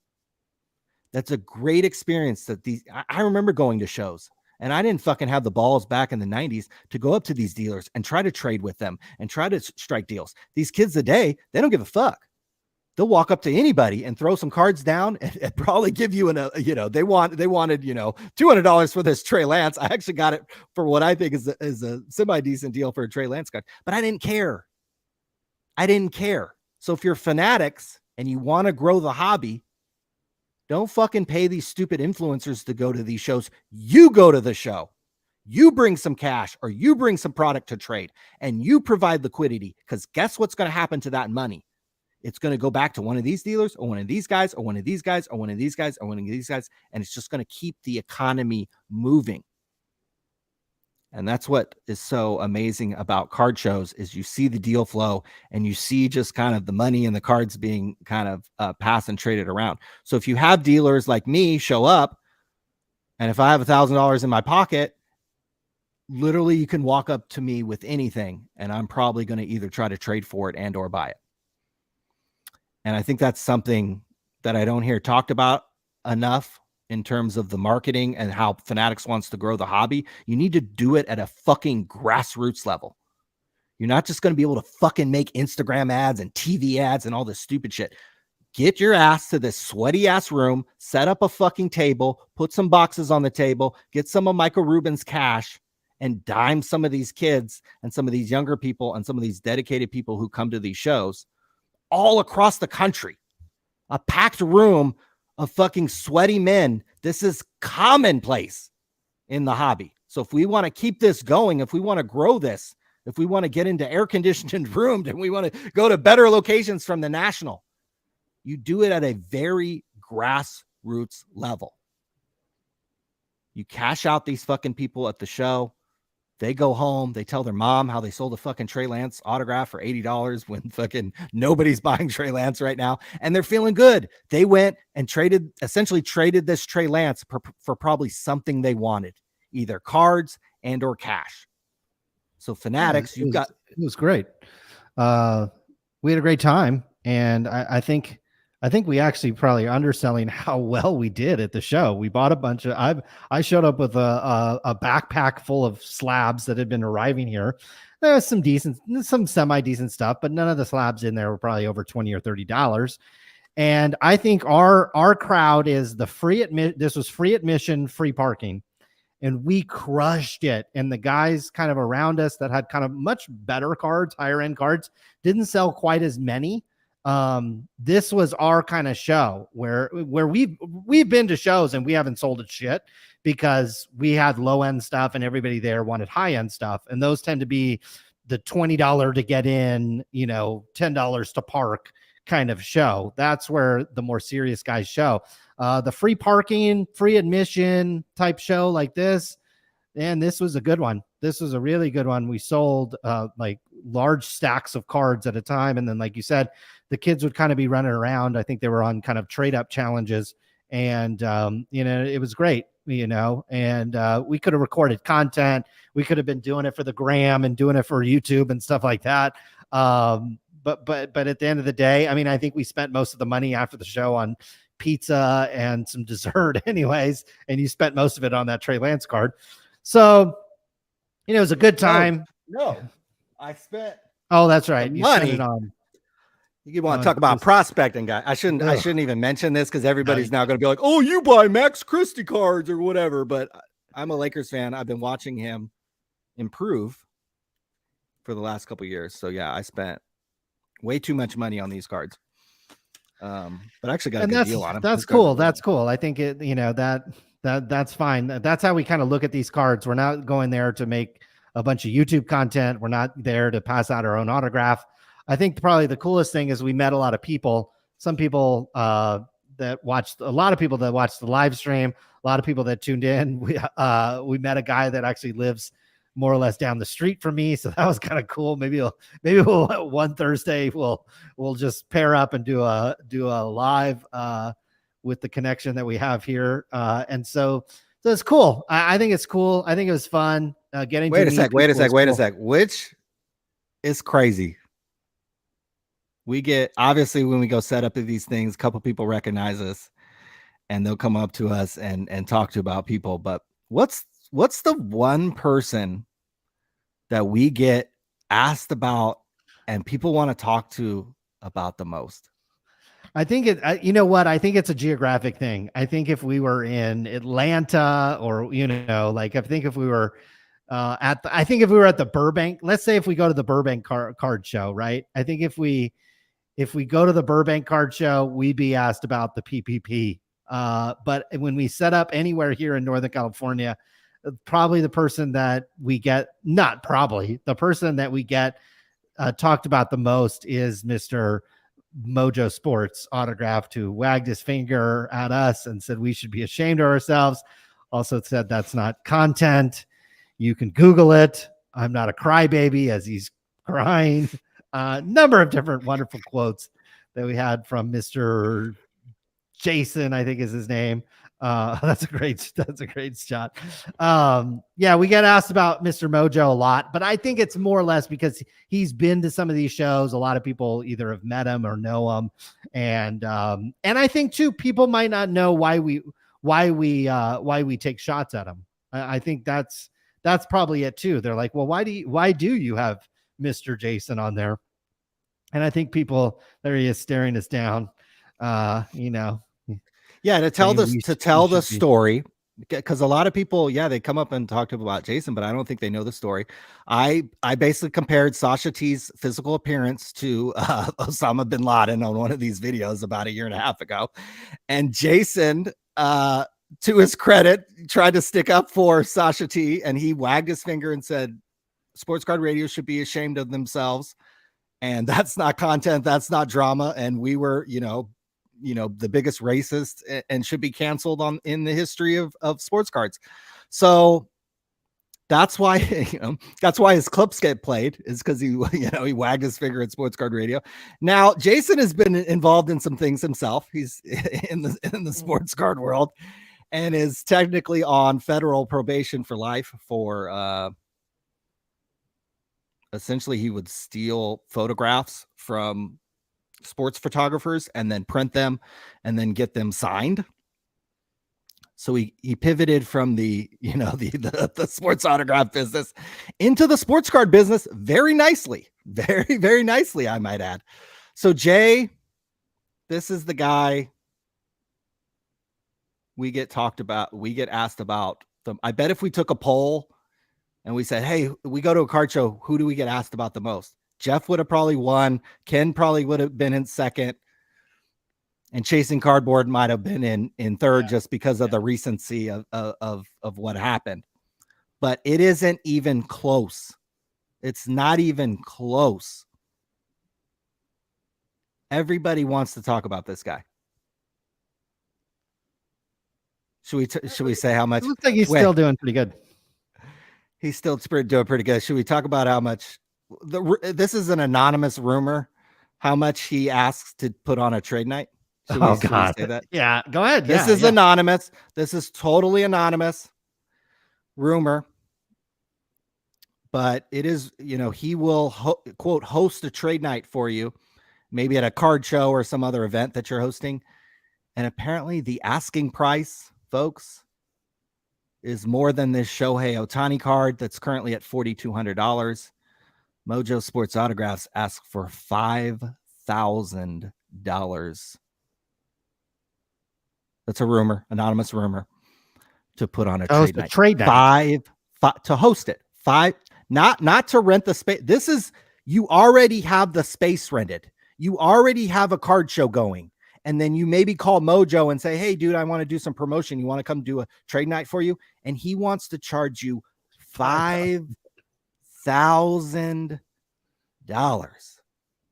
So all I know is that if anybody asks Sports Card Radio to do anything, you guys better expect the sticker shock of the fucking century. If this guy's asking $5,000 to set up a trade night, that's usually free. Like Ryan and I spent like 15 minutes at a pizza place, like trying to figure out the economics behind paying him $5,000 to set up at a trade night where I have to pay for the venue. Theoretically, like we couldn't figure out the economics. Yeah, where's that would work? Like, how does that work out? Like, I don't know. Maybe paying Elizabeth Holmes $5,000 to show up. Sports Card Radio will take $4,200 and host it. That's right. Maybe even $4.20. Yeah, depending on where it's at. I'll settle for this fucking Pat Mahomes PSA 10. That's $72. I mean, at this point. Well, yeah, when we started thinking, well, shit, if he can get $5K, what can Sports Card Radio get? You know, like can we maybe we could get $4,200 to set up at a card show and do a thing. So I mean, look, people that watched this live said that they showed up at the Arbonne card show because we mentioned it. So, you know, maybe there is something to this, you know, this thing, but yeah, 5K to set up a trade night, seemed pretty rich to me. Seemed like a rich sticker price to me. If you can get it, then, hey, I ain't hating, you know, I mean, hey, if that's the going price for a trade night, I tell you what, anybody ask us to do anything, they're going to be really surprised. They're going to be really surprised the number that comes out of my mouth. I guarantee you that. Still 2 minutes left on this Ohtani. Wander has climbed up a little bit. Oh, 47. So, you know, 47 compared to 137. So now it's only an $80, roughly an $80 loss if it ends.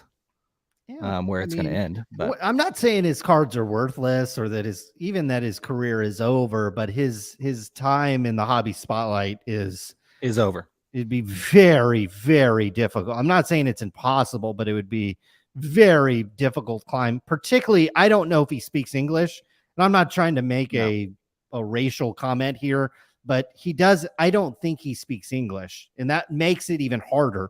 You know, like I mean, look at Kobe. Kobe, you know, didn't do something that Wander did, but he was actually accused of a very serious crime that would have put him in jail.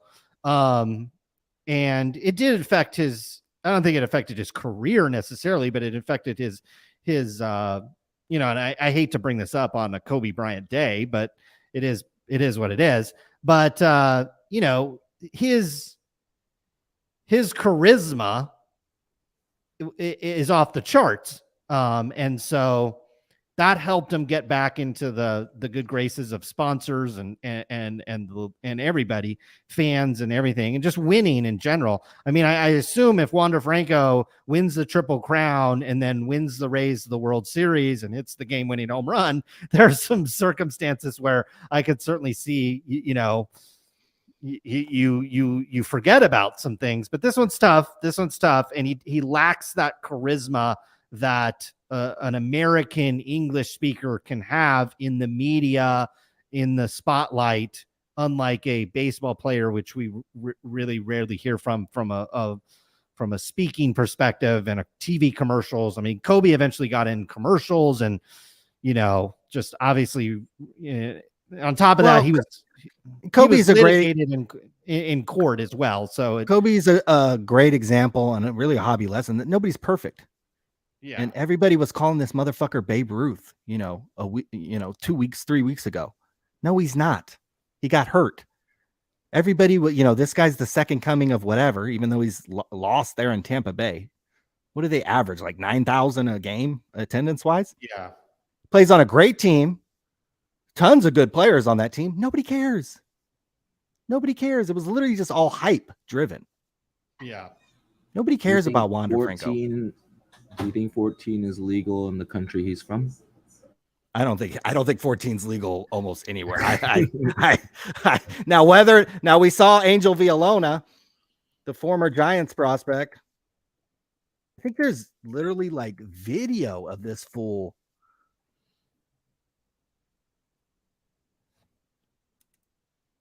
There's video of this. I mean, I was a huge Giants fan, so I remember this really well. 2013.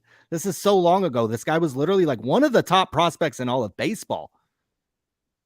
He goes to the DR and somebody gets shot and killed. And now the rumor is that, yeah, this dude paid off the family and everything. He didn't get charged for anything. And then he later came back, and I remember watching him in Stockton play for the San Jose Giants. Now, he never made it past, I don't think, AA. Maybe got to AAA, maybe. But he certainly never played for the Giants. But this is a great example of a guy who was like literally the number one prospect. It happened. This was such a devastating day for Giants fans. I will never forget Angel Villalona. Cleared of murder charges. I mean, but yeah, who cares? But yeah, nobody. This is probably 420 Amsterdam has it correct. 14 is legal on a particular island. That's it's about the only place where apparently it was not only legal, but it may be encouraged. So and maybe Harvey's out. Harvey's bad, and although I don't know if he dipped down into the younger ages, but he had no problem dipping whatever he could dip. So well, what is dipped is Wander Franco's market, much like Angel Villalona's market. Yeah, and here's where we are. And I think the lesson is like just. I don't think you really need to be buying this stuff as it comes out. I think you can wait. I think you can wait years before you start buying this stuff. And I think you have to remember it's like a chemical. You're like there's an addiction here, and it's just a simple kind of buy something and acquire it. And once you acquire it, that chemical reaction basically kind of goes away. I feel the same way with watches. Okay, a watch comes out, and I'm like, oh shit, I want that. Normally I can't afford it. But then you buy it and it kind of like, I don't know, a week or two later, you're not sitting there urging to buy another one. So yeah, just deal with FOMO. I think there's ways to deal with it responsibly.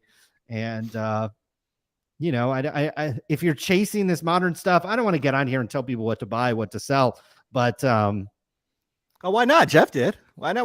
That's true. Yeah. Will Grier, 4X better. He was like getting on us today. You told me to buy cards in 2019. It's like, I could have told you to buy the Water Boy in 2019 and the damn thing probably went up. It's like, what are you guys complaining about? Yeah. I said, buy some cards in 2019 and 2 years later, they probably tripled. So, and during the pandemic, we were on here making videos about us selling cards and people were like literally like making fun of us. And so, and we're back to buying cards. I think this is actually a great, I think there's a time to acquire these cards. And I said this on the Golden live stream. I was like, this is like, we've had a historic drop in card values. And what some guys are doing, buying Wander Franco, buying the latest quarterback, buying the latest unproven whatever. It's like when real estate crashed and going to Compton and buying apartment complexes, when you literally could just go over to Miami and buy apartment complexes over there. Like, do you want, when we look back on this trough or this downtrend in sports trading cards, do you want a safe of Wander Franco's, of CJ Stroud's, of Kyler Murray's, or do you want a safe of Mickey Mantle's, Babe Ruth, Kobe Bryant, Michael Jordan, Tom Brady? Like, is that what you want? You have to decide what you want. I think it's very easy in this hobby to just kind of go where the crowd is or go where Jeff Wilson is guiding you. You know, do you want a safe full of Tyler Heroes and whoever Victor Wembanyama and whoever there's going to be other basketball rookies they're going to tell you to collect this year. You know, do you want that? Or do you want a safe full of Cristiano Ronaldo's, LeBron's, Tom Brady's, Kobe's, you know, Joe Montana? Like, what do you actually want? And I think we've made that conscious decision. If we're going to be buying, we're going to be buying and selling a lot of stuff. Some of it is stuff that's not that great. Some of it is a lot of cheap stuff.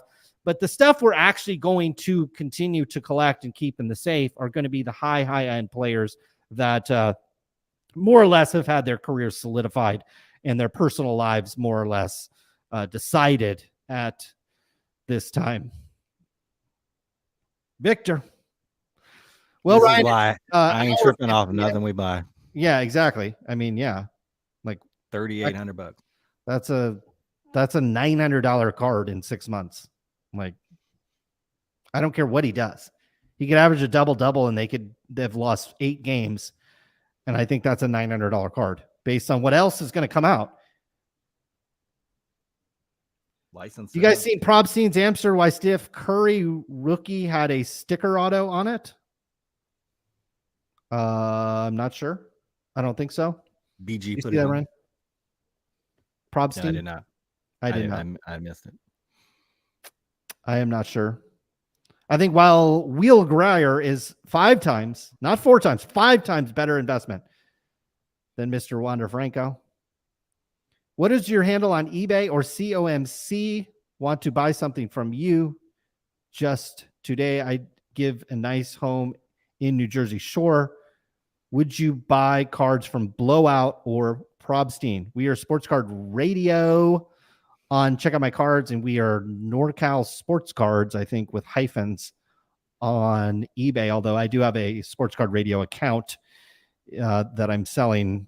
I had to clear out my garage, and so I'm selling some stuff that was in my garage. So if you see that, that's where that is coming from. But no, we're Sports Card Radio on Check Out My Cards. That's probably the easiest way to find cards. And don't just straight buy it. Make us an offer. We will accept your offer. Would we buy cards from Blowout or Probstein? We have bought cards from Blowout or Probstein. I haven't purchased anything from Blowout in the last couple of years, but when we were doing, our business and doing trading cards, we would buy from Blowout a lot, actually, primarily because their prices were pretty much wholesale, and more or less still is that way. Probstein, I don't know if Ryan's on eBay buying from him, but we will buy occasionally from them. It's not an endorsement, but would I buy cards? Have we bought cards? Yes, we have. Mm-hmm. Fanatics about to turn the lids into better hobby shops than the ones. I agree. I do see some trading cards.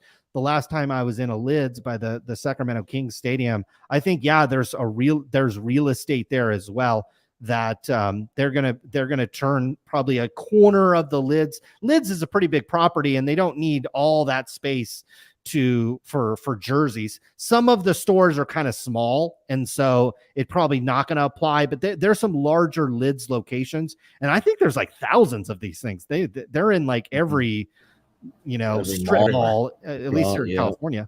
Yeah. And so I think they'll carve out that once they have the full license, and they're once the league strip their license from Panini, they will have a lot of those out there. Listen, cut the chase. You've been sliding. Can we get a how's your Betsy check? Colin, help. Ryan, how is Miss Betsy Higgins? Have you tried to contact her? I know she is in a distressed relationship. Have you been able to reach out to the wonderful and lovely Betsy Higgins? Says she's multi-skilled. Multi-skilled. Agile. She's got multi-skilled, agile, and loving in her profile. That sounds like a great time. Have you been? Oh, wait. Raising resilient young people. Wow. Resilient. Oh. That sounds. That's a dig. That's a dig at somebody. That is a dig at somebody. Resilient. Yeah. Did they have kids? didn't think they had kids, but that might be too sensitive to discuss. Yeah, I don't know. So no,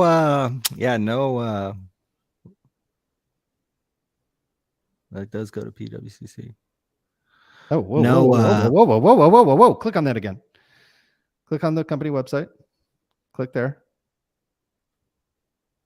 Okay. Well, but it's PWCC auctions. That's not the Okay. name of the.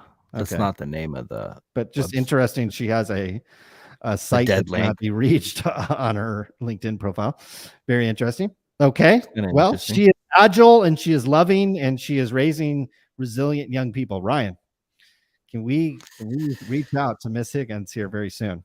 I think the world wants you to at least make an attempt here and try to reach out. We'll have an update, Mr. Lamar. Very soon. Christopher Andres, Olympic Club Lake Course, round on me for the SCR Bros. Down Let's or go. not? 1,000,000% down. You can email us, and I'm dead serious about this. You can email us at sportscardshow@gmail.com. You can reach out to us either on Twitter at SportsCard News or at SportsCard Radio. You tell me to show up at the Olympic Club. I actually know a member to the Olympic Club, so I'm trying to weasel my way onto the course myself. I've been out there. I was out there for the U.S. Open, the women's U.S. Open a few years ago. I knew a girl that was actually competing in it. And yes, 100%. And not only that, I want to go. absolute most nice restaurant, Michelin starred. I don't care. I will pay for dinner if you get us around at the Olympic Club. Yes, please. I'm dying to play there. Not that my game is very good right now. I've played twice in the last year, so not that I would hit it very straight, but I would try. Jeff Wilson says now is the time to invest in Panini. According to Chris H, wouldn't surprise me if Jeff's on there pumping Wander, pumping Panini, making all kinds of excuses. Although Jeff on the Golden live stream did have an interesting theory that this could be related to the fact that Panini was showing two different sets of numbers internally and externally, and that could have helped violate some kind of contract, as those numbers are likely supposed to be not only accurate but also somewhat proprietary to the NFL, and the fact that they are showing those numbers to another company could actually violate potentially some kind of terms in a contract. Because as I have reached, there's a blog called the Sports Licensing Blog. You might want to bring that up, Ryan. Search like Sports Licensing Blog. It points to a blog spot. This will really like any of you guys out there that want to know more about license. This is the blog right here. Go down a rabbit hole and spend a day or two reading this blog. This will teach you everything about Panini's business. It'll teach you everything about Topps' business. It'll teach you literally about everything. It talks about what's in the contracts, what's allowed, what's not allowed. After you read this blog, you will realize why Panini has the people exaggerate how much money Panini makes. You will, and I think even has an article in here how like $10 million in sales is nothing. Like he'll even tell you like all the money and how it breaks down. After you read this blog, you'll realize Panini and Topps don't make a lot of money selling baseball cards. They really don't. So when you read this blog, it's a great blog. I read it years and years and years ago, but it's a great blog, and you should read it if you want to learn about the licensed sports business. Honest question. Where would you guys like to see the hobby go? That is according to Nicholas. I would just say I think it's going in the right direction. I actually haven't been this it might not sound like it, but I haven't been this positive on where the industry is going in a long time. I think we've reset at a higher level. I think we have a higher set of demand. I don't anticipate us having kind of the COVID stimulus check boom era anytime soon again, but a lot of these cards have reset at a higher level. We were at a card show again. I was not expecting a whole lot when I showed up. I had to park fucking down the street, and then I get there. This is actually light traffic. It was Like it was hard. Like it was actually, our table was over here on the right-hand side or on the left-hand side of the screen. And you walk in on the other side. It took me a minute to get to our table. Like we're talking about 15 feet away. And I had to walk around a bunch of people, and people had to kind of move out of my way. The hobby's in a great spot, I think. And, if you're new to the hobby, it might not seem like it, but when you're old, grizzled veterans like us, we've seen these cycles. We've seen the boom and bust cycles. And I think Fanatics, while I don't think they're going to be perfect, are going to allow this hobby to usher into a new era. That's my opinion. Yeah, I think sometimes people probably see the thumbnails and watch the, some of the videos or have a perception of us. I wouldn't have drove 3 hours and set up at a card show for 8 hours. And this is the only picture I took of it if I didn't think the hobby was in a good place. Yeah, and I wouldn't have bought a Trey Lance autograph. Yeah, the Mr. Positivity crowd only shows you the positive stuff. I don't show you when the golden auction boxes come, the delight on my son's face. And my son and I literally sit on the couch, cut open the box, and he and I go through the graded cards and we talk about who the players are. Like I don't show you that stuff. I don't show you the cards that I'm excited when they come. We'll eventually get these Kobe Bryant cards out of the PSA vault. I probably won't show my excitement when those come, but that'll be like a Rolex Submariner landing on our lap here is when we finally take possession of these Kobe's. We just haven't requested shipment on them. So like we don't show part of, we don't show, there's the Kobe. That's a nice card. I can't wait to have that in my safe. Super excited to take possession of that and get that in. And then there's another one somewhere in there too. That one. So I'm really excited about that one too. Nice card. And, we won't show this stuff. We won't really talk about it. And like I said, I won't show you me opening cards. Jeff will have a whole channel around his son, which is fine. But, it's just a different tactic that we take. That's a nice card. I know we had that one. Yeah. Yeah. Some good stuff in there. AIH Sports. Jeff Wilson told people to take the jab. I don't know if that's true, but it wouldn't surprise me. And look, I'm not here to give you medical advice. I'm just here to tell you, I don't know if I would take that advice from the president or any of the president's employees or anybody on TV. I would call your doctor, call a professional, and allow them to make that decision for you. Chris H, fake MJ autograph on the Chasing Cardboards last episode. What? Fake Upper Deck COA too, according to Chris H. What? Fake MJ autograph. What? On the last, I did not tune in. I can't sit through 18 minutes of B-roll, but it is what it is.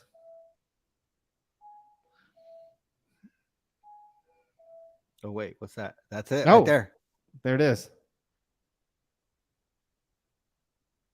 It Okay, that looks fake. real.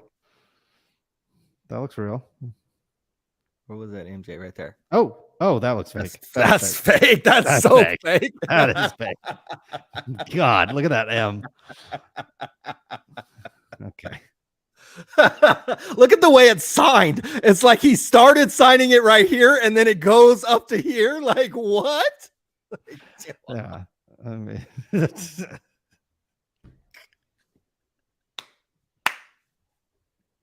nice catch, Chris H. Very nice. Yeah, That's hilarious. This guy is he's like Jeff Wilson. He is the mark. So if you have a collection of this type of stuff, you've tried to authenticate it. You've tried to off it, and people just laugh at you. And then they call this guy, and he makes a 19-minute video or 27-minute video full of 38 minutes of B-roll and makes you look like this glorious card collector. And the best card that you have is fake. God, these guys are. Is this Rick? Is this Rick in the middle? Is our player? Well, no, Rick's probably on his way over to authenticate that. Oh, my bad. That's PSA and Upper Deck and BGS won't do it. My bad. Oh, yeah, that's my Michael Jordan. Look Look at the J, Man, the look at J, that. look at where the J starts. It's like they were like trying to like, how do you get from over here to up here? I mean, I have it's not in this office, it's in the other one. I have a fake Michael Jordan autograph and it looks 10 times better than that. Yeah, it actually looks better than that. Learning as they go. Yeah, Bob Boozle saying Jason Carvard certainly learning as they go. That is without a doubt. Panini is loaded. They are not hurting for money. That's not true. Online sports talk. It's not. Go to the sports licensing blog, buddy. I told you, go to here. There's an article that he's written how like 10 million in sales or something is not that much. Like he lays it all out for you. Okay. Royalty rates, 12% is a norm.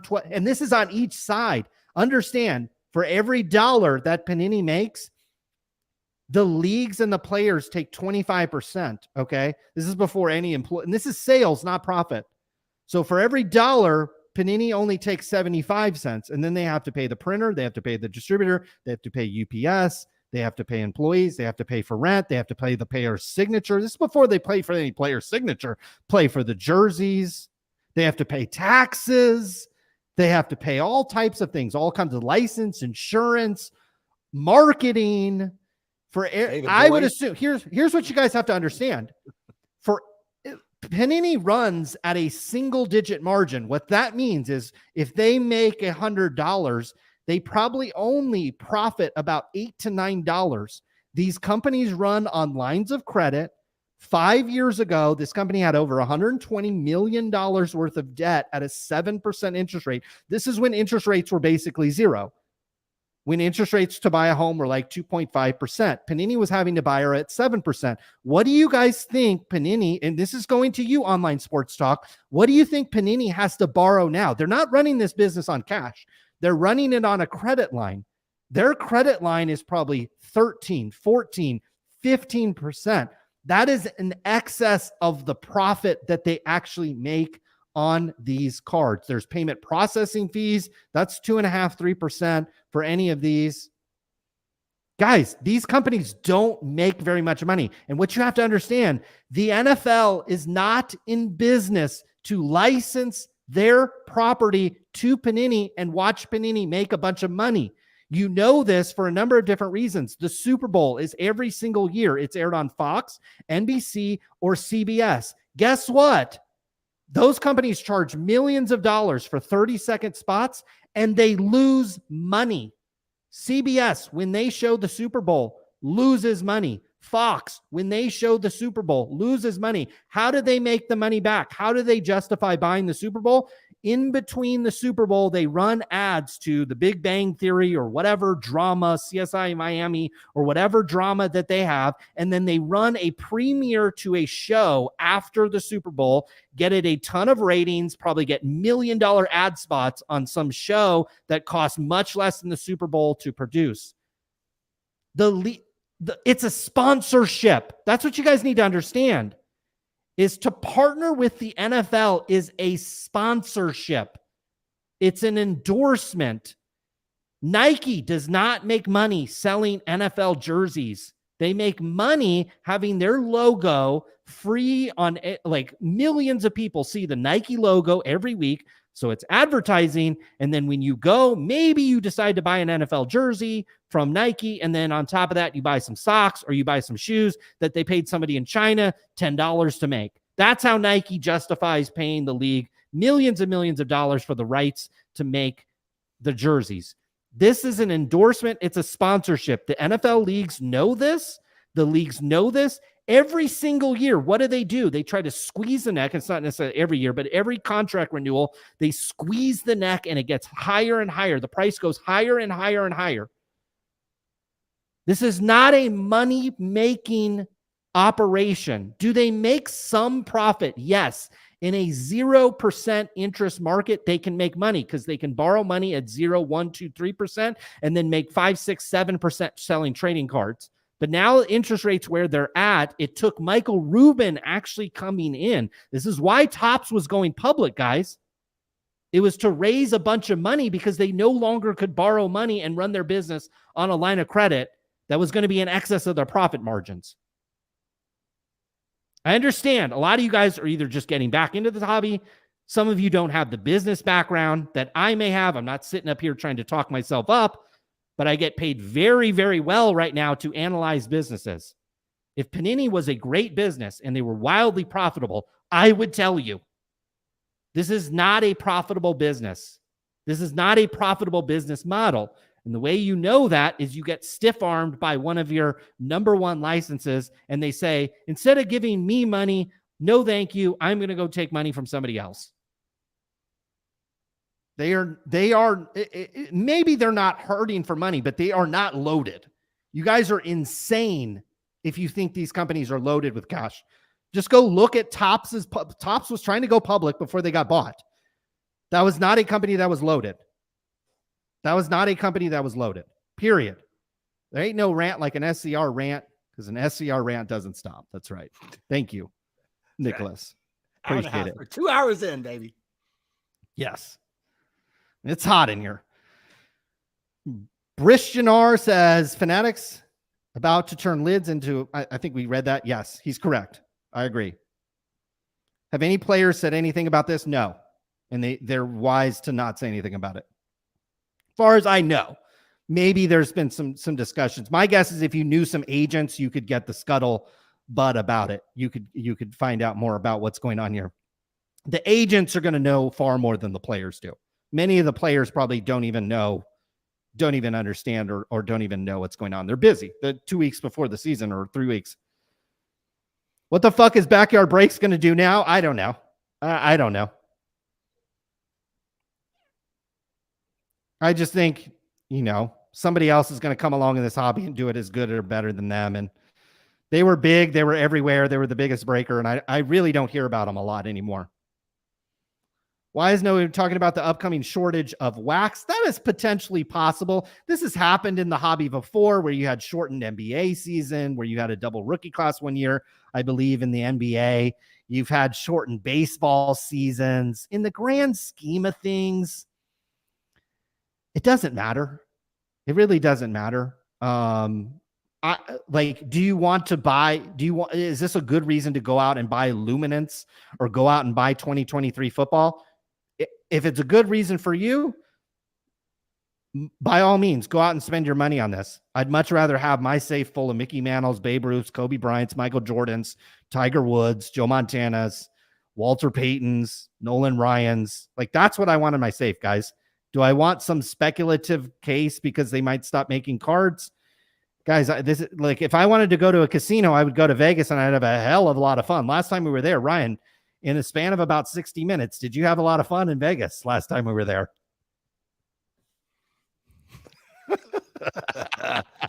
That's the thing. People don't understand. In 30-minute increments, did you have a lot of fun back to back in Vegas last time we were there? People don't understand that I can live a pretty fast lifestyle sometimes. So okay, yeah, exactly. I can have a little fun. Yes, I was not a direct witness to it. Participant, right? I did walk down to the lobby with you and then did witness the merchandise coming in and you ushering the merchandise up to a certain location. I've been with a few PSA 10s. Let's just put it to you like that. Sure. We've all been with 4s, 5s, maybe and 6s. back to back, maybe even back to back. You've actually hit PSA 10, PSA 10. Was that fair to say in Vegas? I've had some good orders. I've had some good consecutive running orders.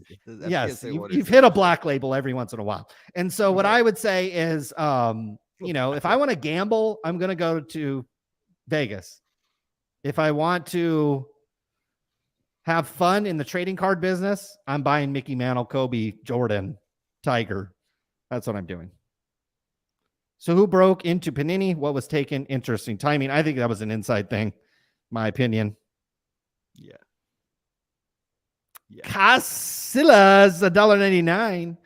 What is the lore of Mojo Sports? How is he popular? I think he's just popular. He's prolific putting up content. We're certainly not on here trying to criticize his content. We'll poke fun of him, but I think if we want to compliment him, he's been religiously posting content for a long period of time. People seem to enjoy it. It's not my type of content, but he has a good time on camera. He has a good time engaging the audience. And I think he does a fine job doing what he does. And so And so some people like this content and they want to view it. And so I got no problem with that. If the WNBA played in bikinis, would we watch? Probably not. But if tennis, wait a second. I had season tickets to the UOP, University of the Pacific's women's basketball for like 3 or 4 years. I sat courtside, so okay. I'll watch some women's basketball because it's played below the rim and it's played at a slower pace. And for a while, I was coaching 8th grade basketball, and there's a lot of similarities between 8th grade basketball and women's basketball because it's played. They're not dunking, right? So you can learn a lot by watching the women's game that you can apply. I mean, would I watch a beach volleyball match over a WNBA game? Yeah, 110% of the time. Caesar, just buying Kobe all day. That's right, 824. Caesar looked like a big fan of Kobe. We obviously are as well, and just blessed to be able to afford his cards these days, considering how much they've gone up in value. Are you guys just Fanatics ass kisses? Well, if Fanatics wants to write us a check, we certainly will kiss their ass. I think when they do a good job, we'll say they do a good job. When they do a crappy job, we'll tell you when they do a crappy job. Yeah, when I come on here and do a video roasting these guys, you better come back and apologize for that. I expect to see you back and apologize for that comment, because ass kissing. You got go over to these guys who have a card. Dork. What's your name? Paul. You want to see 5 ass kissers? They have a fucking card made by Fanatics. You fucking moron. You think these did you go to their videos and comment, are these guys fucking ass kissers? Paul, you fucking moron. These guys are Fanatics rim jobbers. Jesus fucking Christ, bro. Yeah, I think we're going to be fair to Fanatics. When they do something crappy, we're going to tell you about it. When they don't treat you guys well, the customer, we're going to say it. When they come out with a nice card, we'll compliment them. And if they send us a check, we'll accept it and we'll put it in the bank. I mean, doesn't get buy a Kobe Bryant autograph. Yeah, exactly.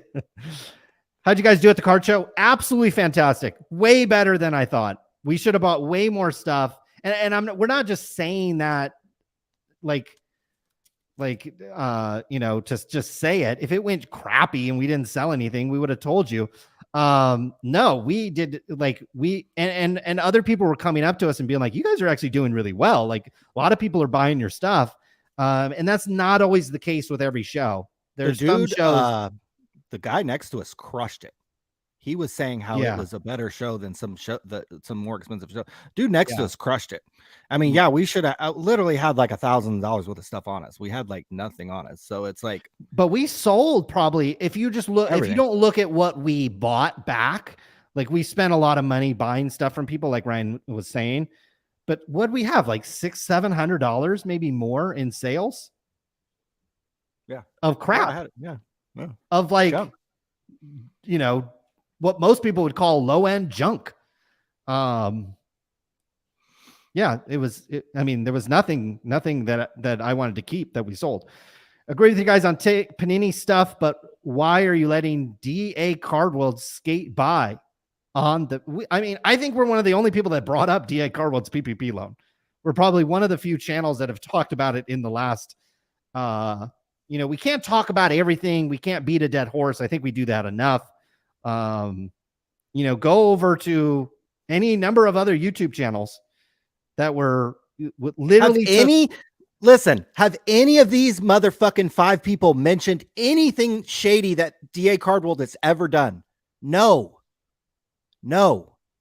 So stop. We can't fucking just come on here every day and roast people. I'm more concerned about the ladies I'm trying to get or where I'm trying to fucking travel to. We come out with 1 video a week. We do a live stream. Go to these motherfuckers who care way more about their reputation, about the content they're putting out. Go ask them to fucking talk about DA Cardworld. I've talked about DA Cardworld enough. I've interviewed the fucking Adam Martin. You could go back to 4 or 5 years ago where I have an interview with the motherfucker. Yeah. Go ask these people to do something. These are the ones who care about clout and clicks and their reputation. Sports World Card Shop with the $9.99. This live seems to be more regular, more than once per week. Maybe let's go to a nightly newsletter. I would love to do that. I don't have the bandwidth at this time to do it. I also don't know if it would work at a nightly, but I certainly appreciate you, Sports World Card Shop with the $9.99. I think the content will continue to evolve here on Sports Card Radio, and I think we'll do our best to make it better and more frequent. And it's support from people like you that make it worth it. And we absolutely appreciate it very much. Thank you. Ichiro was iconic too. Yes, exactly.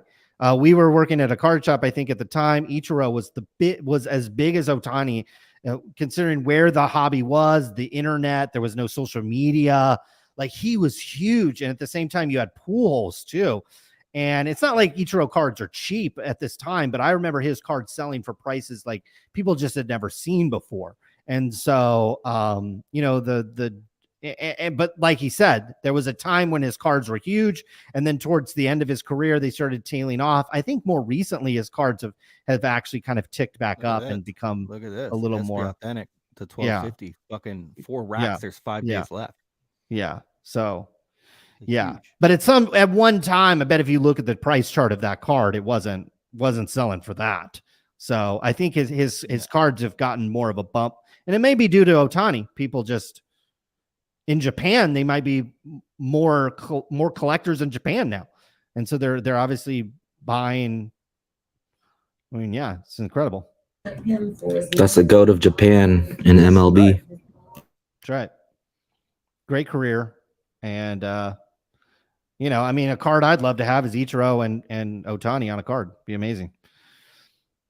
It was great to meet you guys there. Boss Man Sports Cards. Thank you. It was great to meet you. Remember you coming up. I think you guys were talking about baseball. And so and he has a YouTube channel as well. Yeah. So Boss Man Sports Cards cool guy. On YouTube. Right here. There he is. Let's try to get, he's at 460. Let's try to get him over 500 subscribers. Let's do this shit. Dude. Boss Man, maybe drop that. Dude's cool as hell. We were talking about minor league games that we've been to, and he's traveled around and went to a bunch of minor league games, and he showed me this passport that was pretty cool. But he does breaks on here, and he was set up at the show, and he was a really nice guy. So go check him out.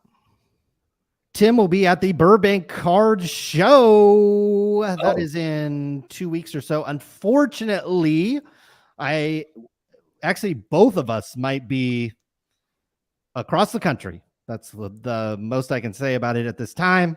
But it is likely that Ryan and I are not in the great state of California, unfortunately, during the Burbank Card Show.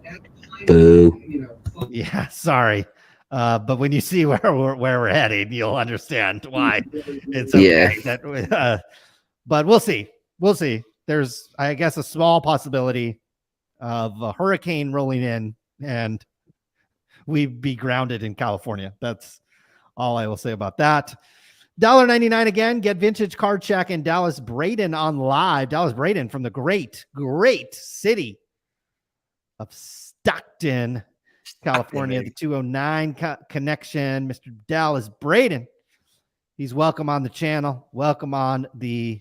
Well, I remember when Dallas was at Stag, and I remember I would go to baseball games, like Lincoln Stag baseball games, and Dallas Braden. Maybe he was too good to play on Stag, but he would sit in the stands and just be roasting people the entire time. That's like my first memory of Dallas Braden. He's in high school, just all cocky as can be, and he is just killing people at Billy Hebert Field in Stockton. So that's my Dallas Braden memory from high school. Open invitation from anybody from Stockton. Oh, yeah.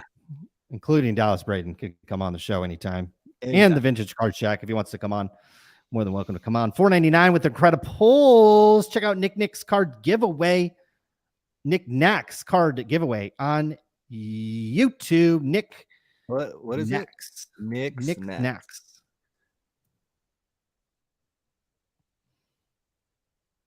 Right here. There it is. 20th century. That part of the video will be requested to be taken down. These dudes have seen the cycles. Hobby vets, been around for decades. That's clear to me. What the F would anybody listen to Jeff Wilson show his picks so we can gasp in disbelief? That was Jared Slater with the 999. And yeah, I mean, we've been around a long time, not only in the hobby. I think probably our most unique take is we've been around the business of trading cards for over 20 years. From a buying and selling, from a trading card perspective, working at a trading card shop, owning our own trading card shop, buying and selling wholesale, having wholesale accounts at every wholesale relationship you can possibly have, from GTS to Southern Hobby to Peach State. We've bought from Blowout. We've bought from DA. We've seen, a lot of people come and go in this industry. We started a podcast in 2008 before anybody was starting. I would tell people, oh yeah, I have a podcast. People didn't even know what that was. And now people's moms have sports card or maybe not sports card podcast, but we had a website in 2008, I believe, or 9. I think we set this website up, and it's been a long time. Jared is right. I wouldn't necessarily say this is an advantage to us, but it is a reason why I think our content is well received, is because we didn't just get back into this hobby when we got our second PPP loan, like Mr. Jeff effing Wilson. Tom W with the $1.99. What impact will the Fanatics have on soccer cards? I'll be honest with you, I don't know as much about soccer cards, but my guess is that eventually Panini will lose that license as well, and Fanatics will make soccer cards. And Panini is not a company I think that is going to be around in the card business here in America, at least in the shorter term. Panini started originally as a soccer sticker company. And I think that's probably a good business for them. That's right. I think that's probably still a good business for them, but I think that's what they go back to, honestly. And maybe they make some non-sport their safety stuff. net. Yeah, I think they make a lot of money every 4 years, particularly when the World Cup comes around. And I think the company at one time basically kind of admitted that was really what they made money on, and everything else was just kind of, more or less break even. Maybe they stick around, they make WWE, maybe they stick around and they make something, but in terms of licensed major trading cards, I think their days are over. And we've seen this again, like Jared said, we are vets. We've seen this with Donruss. We've seen this with Fleer. We've seen this with Score. We've seen this with Press Pass. We've seen this with Upper Deck. We've seen this with Topps to a certain degree as well. They used to make NBA cards and NBA cards and NFL cards. So we've seen this before. It's okay. These companies do come in and out of the hobby, and it is what it is. I think what also is what it is we've been going for 2.5 hours, and I have work to do tonight. So we better wrap things up here on the show. I want to thank everybody that tuned in again here on the Thursday night. We'll absolutely be back next week here on Sports Card Radio. Ryan, do you have any final words for the faithful out there, the Jeff Wilson lovers and haters? Nope. We'll be back very soon. Probably talk about some Wander Franco cards, probably talk about some Ohtani cards, and anything else going on in the hobby. We'll be sure to cover it as best we can. But if you got any complaints, take them over to these motherfuckers. Wander Franco cards. This card ended at $52. That's an $80 loss in a month. That's huge. Massive drop. Like, that is not an accident. That's bad. That's more than a $14 drop. Super producer Tim. Hope you are still in the beautiful Hermosa area. And if you are, I hope you have a great night tonight. Oh, then you're going to have a great night, and you are probably going to have an even better Friday night. I can imagine the weather is cleaned up down there in Southern California, and people are ready to get out and party after the scary Hillary, not Clinton. That would be equally as scary. But the scary hurricane rolled through, but it was just a little bit of rain. And I'm sure the great Hermosa Beach area is popping like the last time we visited that great area. Folks, thank you for tuning in. We will be back some other time, some other place. But until then, folks, this Thursday night is over, and we are out of here.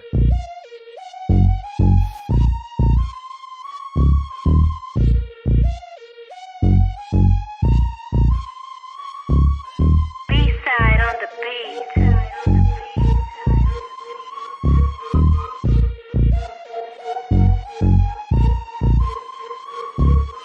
What's going on with that PPP? You done a lot of talking, not a lot to see. Up in the millions like 2.3, but Jeff got it all, getting off scot-free. Try to talk tips like we talking about stock, but you're talking about men printed on cost stock. When you open your mouth, I take it with a grain of salt, cause the market's down and you're a clown, it's all your fault. You ruined the hobby I love with your bullshit. Jeff Wilson, Jeff Wilson. You ruined the hobby I love with your bullshit. Jeff Wilson, Jeff Wilson. Did you dip, Jeff? I think you dipped, Jeff. What you talking about? I don't think you dipped yet. Willie's doing shady shit like the GOBs, like his wholesale thing with them NFTs, taking money from the people to pay. Most of them are broke, but that's okay, he's getting money. Even better, tax-free, loving all the stimulus from PPP. You ruined the hobby I love with your bullshit. Jeff Wilson, Jeff Wilson. You ruined the hobby I love with your bullshit. Jeff Wilson, Jeff Wilson. You ruined the hobby I love with your bullshit. Jeff Wilson, Jeff Wilson. You ruined the hobby I love with your bullshit.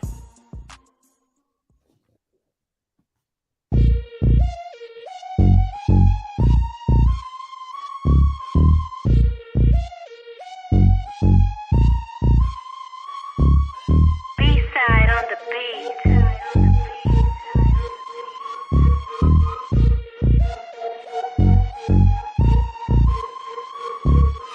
What's going on with that PPP? You done a lot of talking, not a lot to see. Up in the millions like 2.3, but Jeff got it all, getting off scot-free.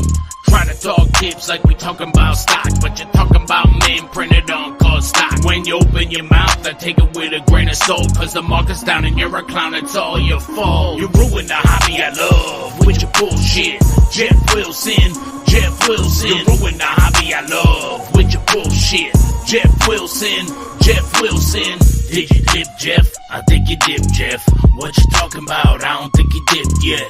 Willie's doing shady shit like the GOBs, like his wholesale thing with them NFTs, taking money from the people to pay. Most of them are broke, but that's okay, he's getting money. Even better, tax-free, loving all the stimulus from PPP. You ruined the hobby I love with your bullshit. Jeff Wilson, Jeff Wilson. You ruined the hobby I love with your bullshit. Jeff Wilson, Jeff Wilson. You ruined the hobby I love with your bullshit. Jeff Wilson, Jeff Wilson. You ruined the hobby I love with your bullshit. Thank you, guys. Good night. See you next week.